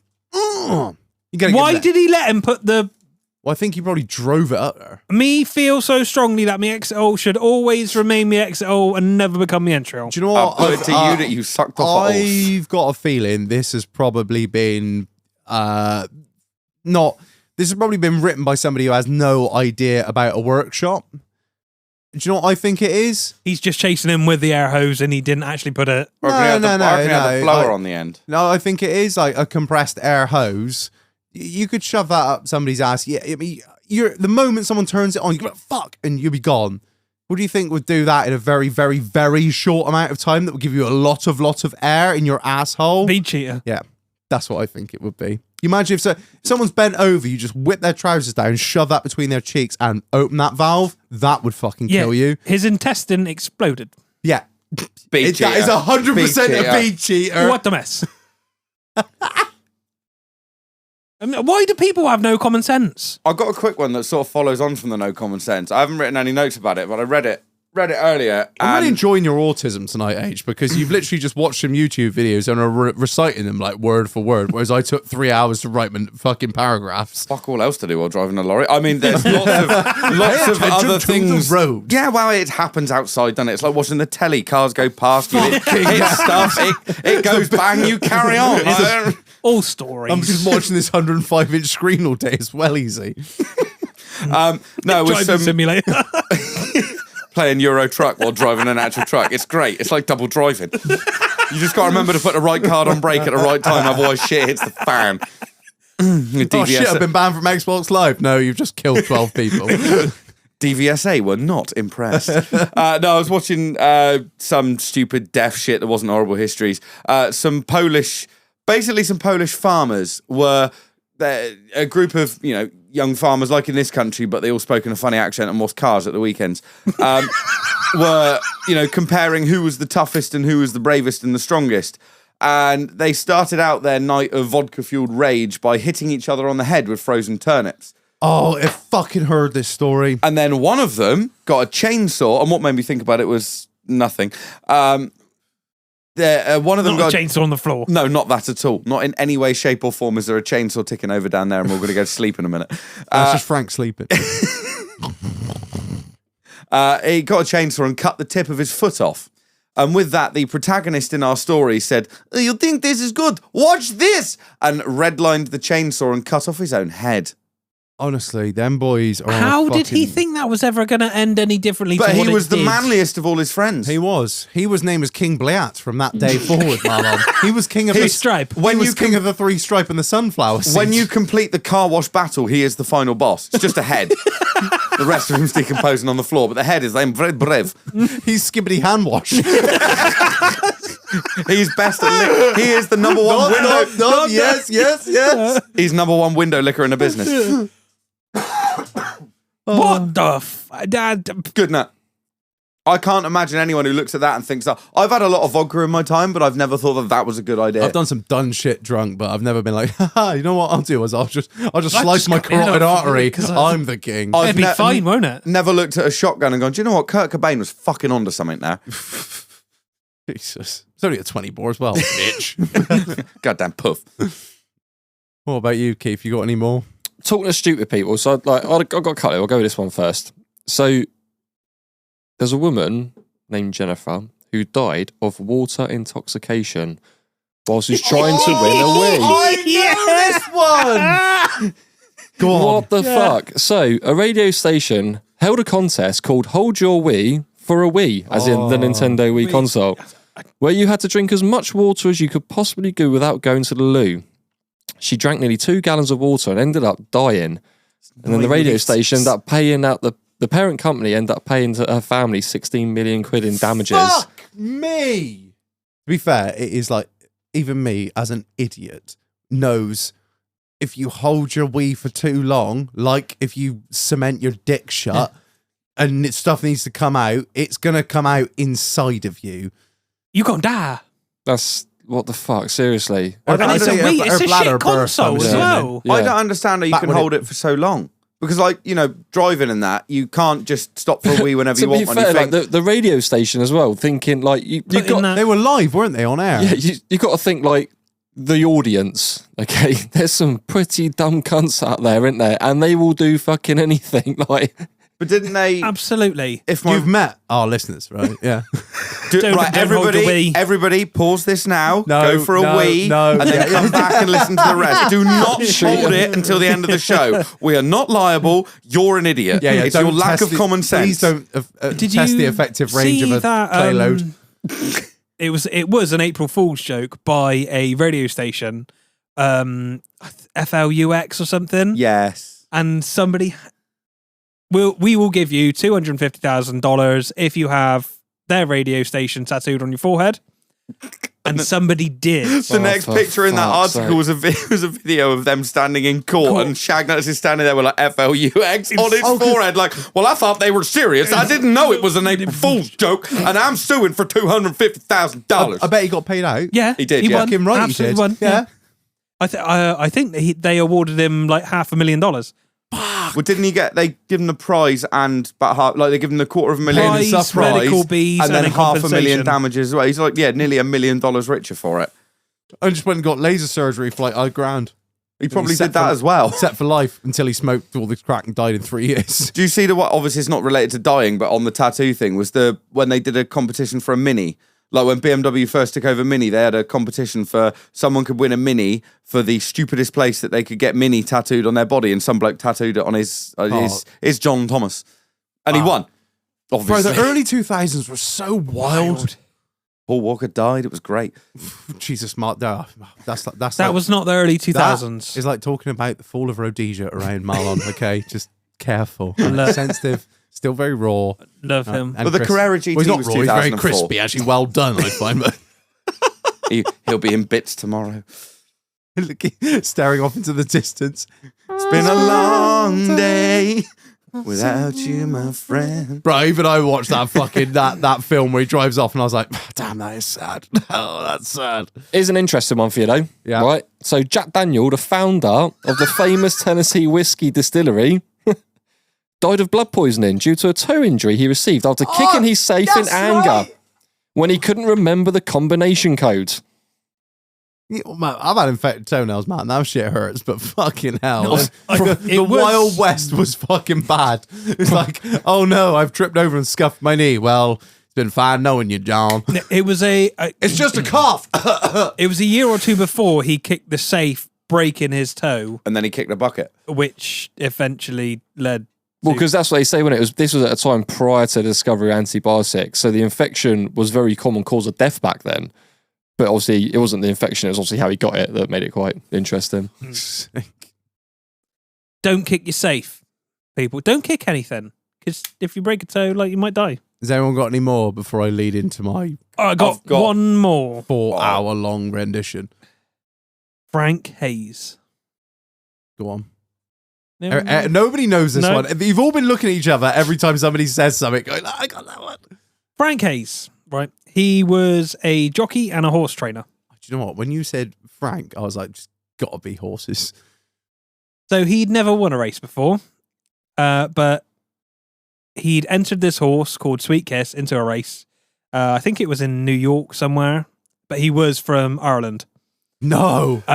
Shock horror. We like the horses, to be sure with you, so we do. Stereotypes. So the horse was 20-1, proper outsider, owned by somebody else. But Hayes, in the latter part of the race, had a heart attack. And his body remained in the saddle.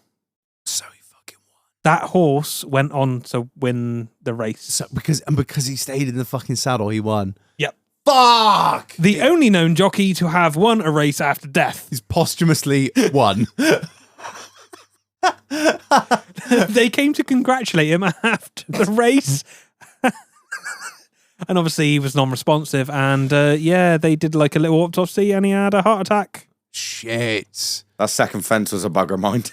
That's what you get for fucking malnutrition, man. You know, you got these jockeys. No potatoes. That's a reason they're so small. They don't feed them.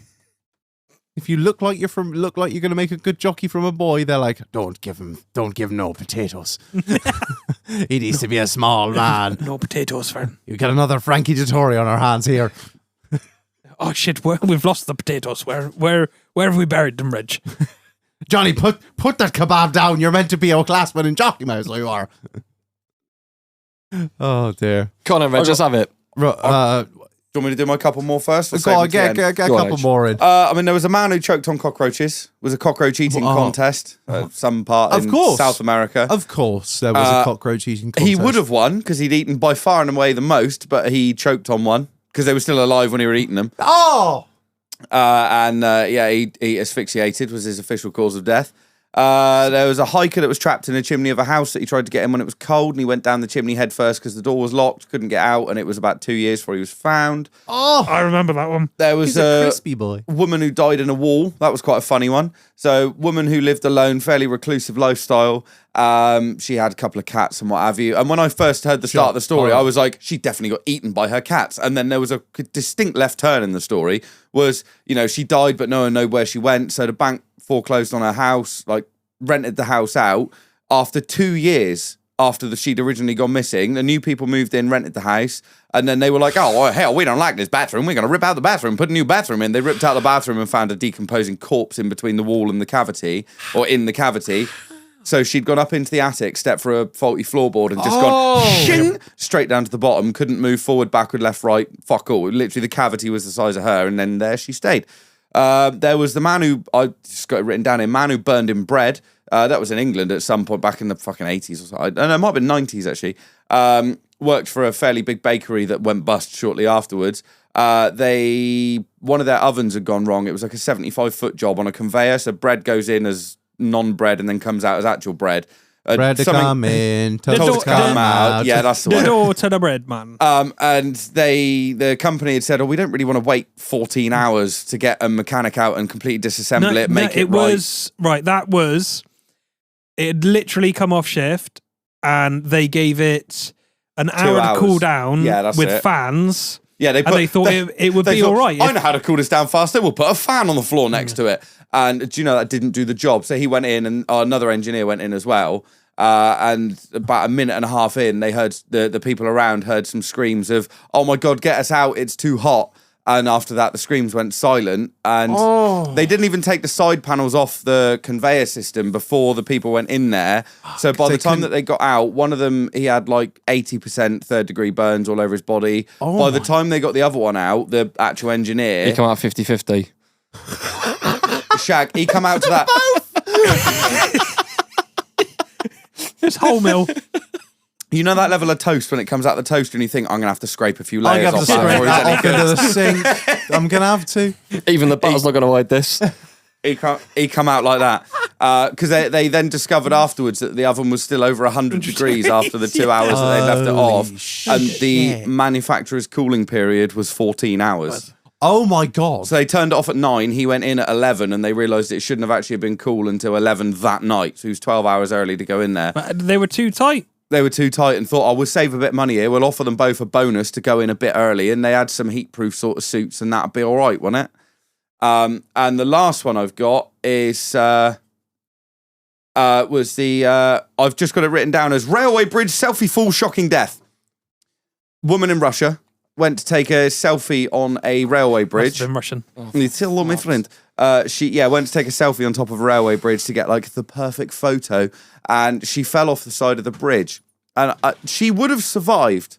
It was only a 30-foot fall, but she tried to grab the nearest thing at hand as she was falling, and the thing that she grabbed was a 1100 volt electrical cable. So she was cooked from the inside out, and her two best friends saw her cook from the They saw her microwaved on the way down.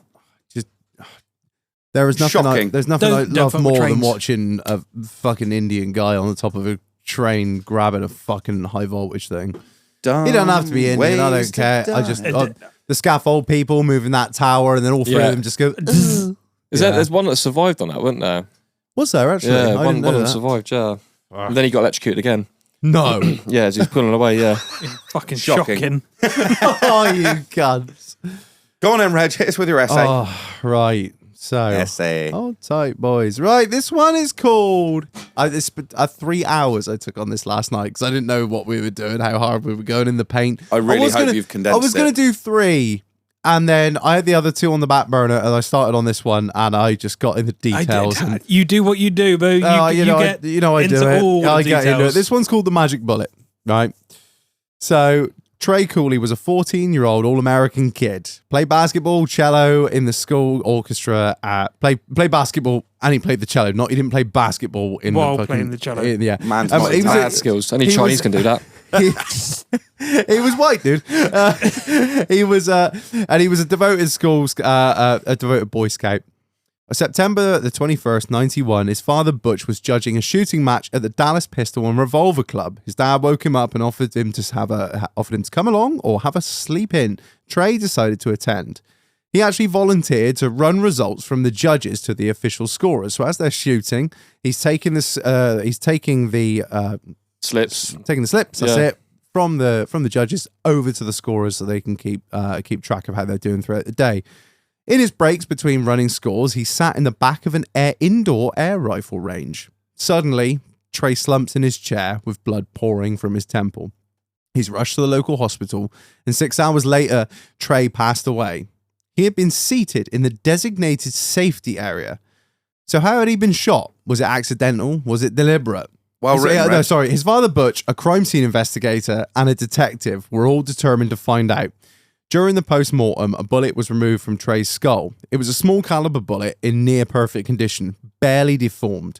So little so that the ballistics experts were able to determine that its exact caliber as a .45. However, this was not a normal 45. It was a handmade bullet, a custom alloy, making it harder than your usual off-the-shelf round. Majority of shooters... Sorry, carry on. 45 ACP? Or is that... Yeah, it was 45 ACP, yeah. The majority of shooters in the outdoor ranges that day were using home-loaded and home-cast bullets. So there was no doubt that it had come from there opposed to kids messing around on the nearby railroad track with their dad's gun. All firearms and rounds used that day were collected from the outdoor ranges, and when they were examined, it was found that most of them were hot-loaded, with more powder than a factory load, meaning that they were of a far higher velocity than what you would have found in your local Kmart. All 45 rounds, all the 45 rounds were then fired and compared to the bullet removed from Trey's skull. But the ballistic expert noted something. Most of the shooters were using a lubricating wax on their rounds, but only one of them was using a red wax, that of which matched the bullet that killed Trey.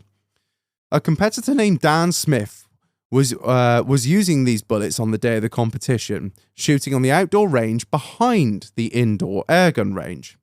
However, Smith claimed that he could have not fired the shot that killed Trey. He said that every single shot he fired was on paper that day, not a single stray. But Butch, Trey's father, could not make sense of it. At this point, the police ruled the death as an accident, a simple stray bullet from the outdoor range with no one person to blame indefinitely for Trey's ultimate death.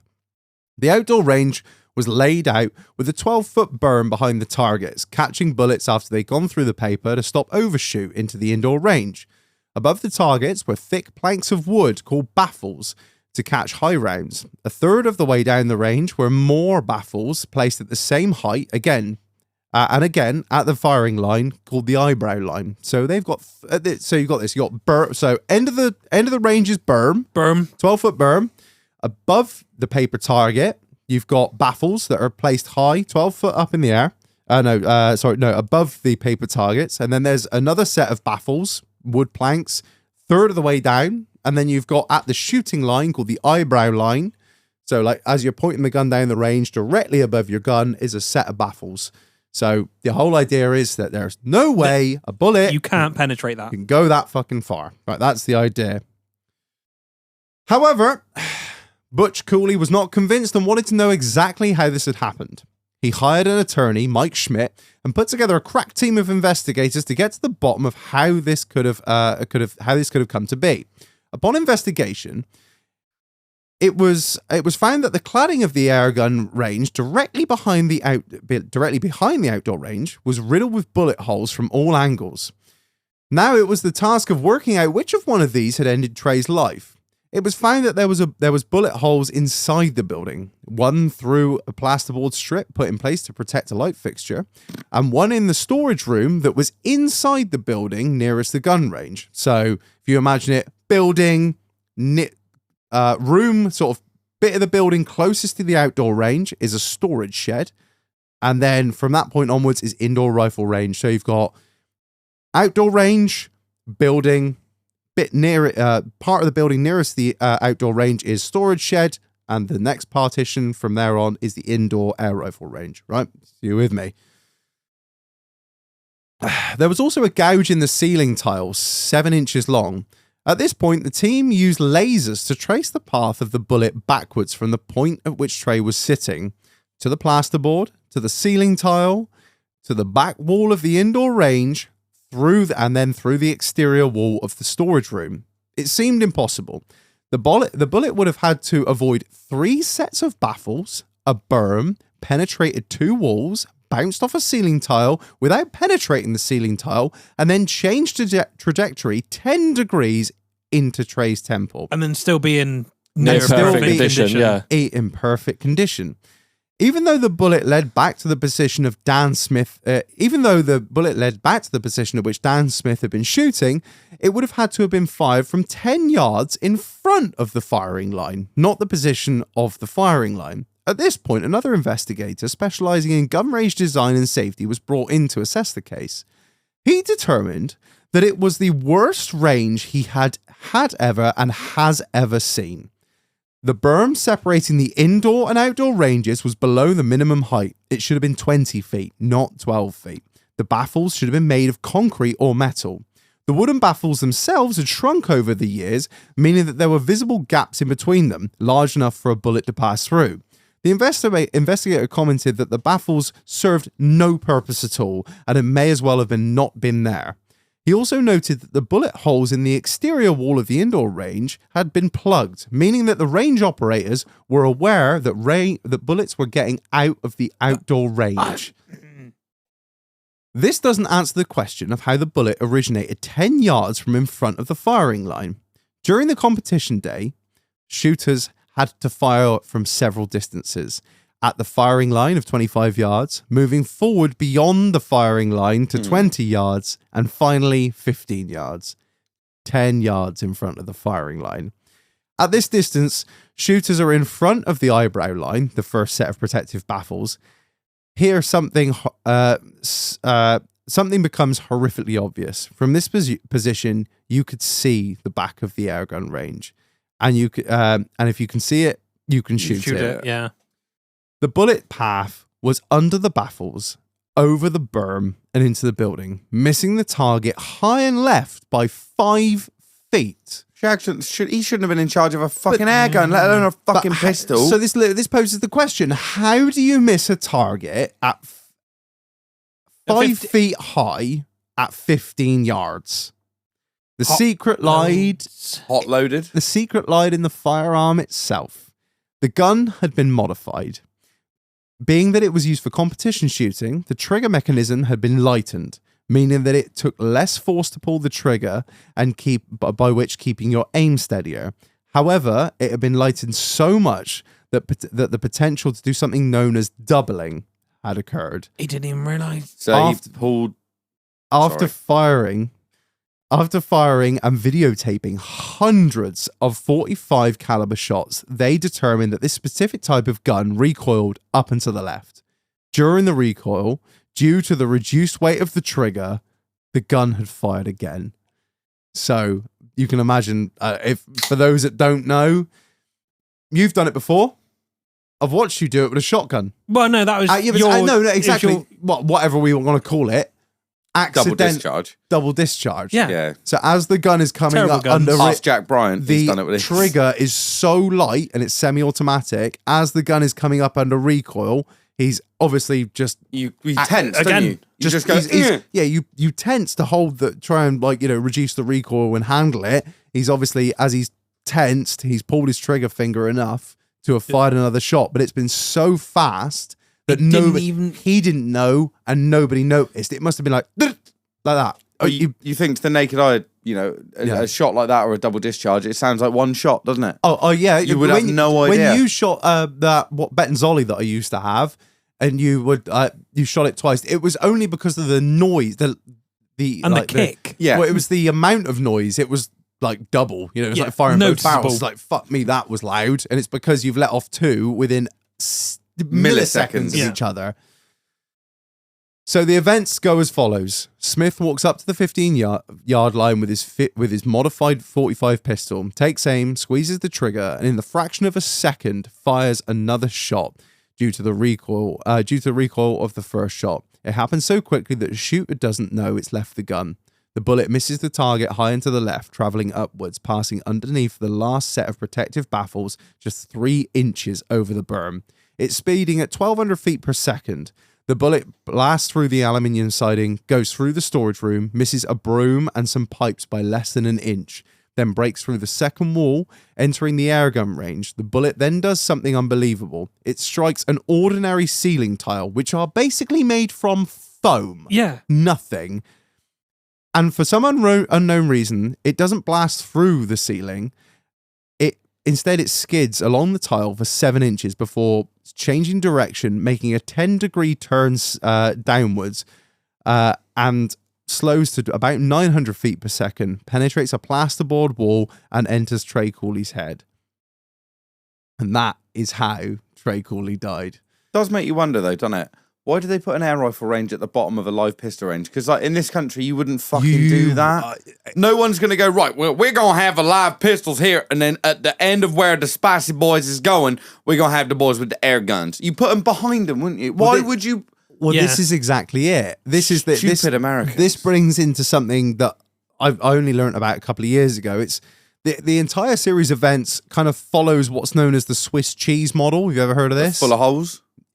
Exactly. Right. Imagine that you've got, like single slices of cheese. Imagine you've got loads of them, but they're Swiss cheese. They got holes in them, right? And you stack a fuckload of them up, and you stack them up over and over and over again, right? And so each slice of cheese represents an issue that you have in your process, right? Now, you might have fucking 100. You could do this 100 times, and you might have 9 different issues out of 10, and the holes will never, ever, ever line up. But the one time that you have an issue in every part of your process, something goes really wrong, that you slap 10 pieces of Swiss cheese together, and all of a sudden there's a hole all the way through, and that's what this led to, right? But they love a school shooting anyway, so it's nothing unusual for them, really, is it? So modified guns that have the potential to misfire, hot-loaded ammo that being able to travel further, harder projectiles being able to pass through more material and ricocheting instead of deforming, the burn being too low, ignoring bullets, ignoring of bullets straying beyond the bounds of the indoor range, not standing at the proper firing line, allowing the bullet to pass over the berm and under the baffles. Each of these points by themselves doesn't equate to tragedy, but when you put them all together, the path of events slips through the holes and ends up in the death of Trey Cooley. Bet he wasn't feeling so coolly after that, was he? He was not. So yeah, they sued. They sued. I undisclosed amount that they settled for, but Millions of the dollars. thing is imagine it was only down to Butch Cooley, the dad, who was like, he'd been around. We got guns. fanned. Yeah, he'd been around guns his whole life. He knew all about gun safety. He was like I said, he was a judge. He'd been judging like shooting competitions for years, and he was determined. He was like, no, we are. This was back in '91, right? And fuck me. what I didn't mention there as a little side note was they 3D modeled the whole place, and they put it all into a computer. And that was how they did obviously loads of other research, but they put the whole model together on a computer to see how it would have had the only way it could have happened. Mapped it. Like, Imagine 3D modeling that in 91. Yeah, they found out what happened in 97, but that's not the point. I saw the pictures of the rendering, and it's all wireframe, this, that, and the other. And it was incredible to see how they'd done it. But it was only because the police had already just ruled it an accidental death, because they must have took one look at it and gone, fuck knows. Yeah, but to be fair, what do you do given that you've got all that information? Like, as the police department standing there looking at your shoes, shuffling around awfully, going, well, we said fuck knows, but, you know, because of these myriad of events, like, the gun range was responsible for half of them, and the shooter was responsible for the other half. Who do you point the finger at? The thing is, they can't, because if the gun range had done their bit properly, the shooter's dodgy weapon wouldn't have been a problem. If the shooter had done his gun, you know, who do you point? Cheese model. Yeah, no, This is what it is. I get what you mean with your Sainsbury's taste the difference cheese, but my point is that you still can't point the finger at any one person and go, that's the problem. So what was someone convicted of murder, or was it just it was I think it was it just a hot fuzz and a stand back, there's been a terrible accident. It was a wrongful death lawsuit, and it was against the gun range because there was no rules against home loaded ammunition, hot loaded ammunition, shooting in schools. There was no rule. I mean, responsible. What Dan Smith did, the shooter, there was nothing that he did was A, illegal, or B, against the rules of the range. I suppose if the range had done their job properly, regardless of his efforts, it would have been all right. I think I've mentioned it already. When I was in Vegas and did Battlefield Vegas, using the 500, they loaded every other chamber. So you couldn't double discharge. So you can't, because it's such a horrendous, pointless weapon. Have you seen it on Darwin Awards on... I did watch some Darwin Awards. On, was it Brandon Herrera's channel? Yeah. Smith & Wesson, literally same thing. Smith & Wesson 500. I think it's a woman that's never shot one before. It comes up, she goes bang like that, and it comes up literally under her nose. And luckily, they've only put one in the chamber. The recoil brings it up under her nose, and I can't remember if you actually saw the cylinder move again. Yeah, it did click. It clicked again, didn't it? Yeah. Well, I said it would have blown her fucking head off. And when I said, like, when I was booking myself in, she said, like, what's the biggest caliber you've ever fired? I was like, got me a 12 gauge. I fired a 50 BMG, and she was like, no, pistol. And I was like, oh, 44. And she laughed at me. That's a big old round, to be fair. So what they put 3 in there, do they? So they put 3 in there, and then they you go again, they put another 3 in there. Yeah, that makes sense. But yeah, I thought that was really interesting because I'd known about it. And there was a couple others I wanted to cover. I wanted to cover Toxic Lady, and that's a really good one. If we ever do another one, I'll do it. If we'll do another one. I can't believe we all missed the most obvious one of all. What, Hitler? No. Well, is he dead? He probably is now. Rah, Rasputin! Yeah, the weirdest death in the world. He did. You couldn't kill him. You couldn't kill him. But yeah. So yeah, those are the other two I wanted to do. But then I literally spent 3 hours on that. So yeah. Marlon's like, it was really good. I enjoyed that. Did you actually? Yeah. No, to be fair, it was very. I'd never heard of that. I knew about it a couple years ago, and it was a really weird thing. I probably saw a clip of it somewhere, and I was like, there's more to this. Stacey Dooley did a documentary on it. My name's Stacey Dooley. And I'm here at this hillbilly shooting range. Imagine how incredibly insensitive she would have been to the death of a child. So your son died, and you're saying really sad. Do you think it's something to do with Muslim grooming gangs? Yes. I fucking... I'll blame it all on Magaluf, honestly. I have an undying hatred for that woman that I can't justify at all. My wife hates fucking Claudia Winkleman, so I can never watch Traitors, and I hate fucking Stacey Dooley. I don't know why. One day she'll come on this show, and I'll have to look at her in the face and be like, I hate you. And you'll do it with no shame. She's not invited. She's not allowed on. No. Okay, fair enough. Right. I think that about doing it. I reckon you're right. Yeah, cool. Just one more thing before we finish up. It's not something we do, and don't message us and ask because we don't do this. But I thought it only because it's him, because he is a piece of shit. Because you are absolute human garbage. Scumbag. Yeah, you are nothing but the shit on my shoe. Agri Mick, it's your fault if you old cunt. You old cunt. Happy birthday, Agri Mick, you fucking piece big nose, fucking northern Shalom. Is it, oh God, is it your bar mitzvah? Will you be getting up on the chair, Agri Mick? He won't, the chair will break. Oh, Shabooli. Yeah, you're a day one, and your missus messaged us asking if we give you a Doghouse style shout out. So here you are. Happy birthday, you piece of shit, you fucking useless cunt. Happy birthday, mate. Merry Christmas. It's Right. crisis. Yeah, right. Happy birthday, mate. I hope you have a shit day. Yeah, Hope you're working. I got one quick shout out to do if that's all right. Oh, you cheeky bugger. It's only Trucker Matt. It's only Trucker Matt because he's been doing a sterling job of sorting out my loads recently, and you know I've been big in a bulker game, but a lot of that has been due down to Matt, and Matt's made it possible on the last two occasions I've been on for me to end up in Shepton on a Tuesday night or whatever night we've done it on. Good lad. Like, Matt got me in Shepton Tuesday night, and he doesn't ever question it. He's like, "Yeah, no worries, drive. I'll make that happen for you." And without question, he always gets me down here, gets me down at just the right time. Always got a load to go on the Wednesday morning. He fucking sorts it out. So. Fair play, you fat motherfucker. Well, do you know he's actually sponsored by Greggs? He is, yeah. Yeah, he's a shareholder. He sent me a video the other day of him running to Greggs, and the only thing I found disbelievable about that was the fact he was running. He had to get a space saver and mid-lift on his unit because he couldn't have a tag. He'd be too heavy, fucking empty. Right, I said I'd say at the end of the show, if you've got anything to send to us, please send it to Doghouse HQ, PO Box 5672, Shepton Mallet, Bravo, Alpha 4, 9 Echo Foxtrot. Please remember PO stands for Post Office. Royal Mail only, please, Mon Brevs. So yeah, not that we have any. We can't control that. That we pay the post office to run our PO box, and they only accept stuff that comes from them. So there you go. Right, I think that'll about do. Marlon, is there anything else to add, mate, or not? Buy the merch, don't buy the merch. I love you anyway. Hold tight for the super secret thing we're doing. Super secret drop. If you're on the Discord, you know all about it. But yeah. If you're not, subscribe. Yeah, if you're not, fucking join up.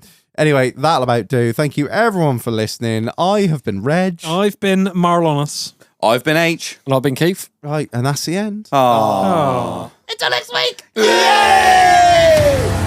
Goodbye, y'all.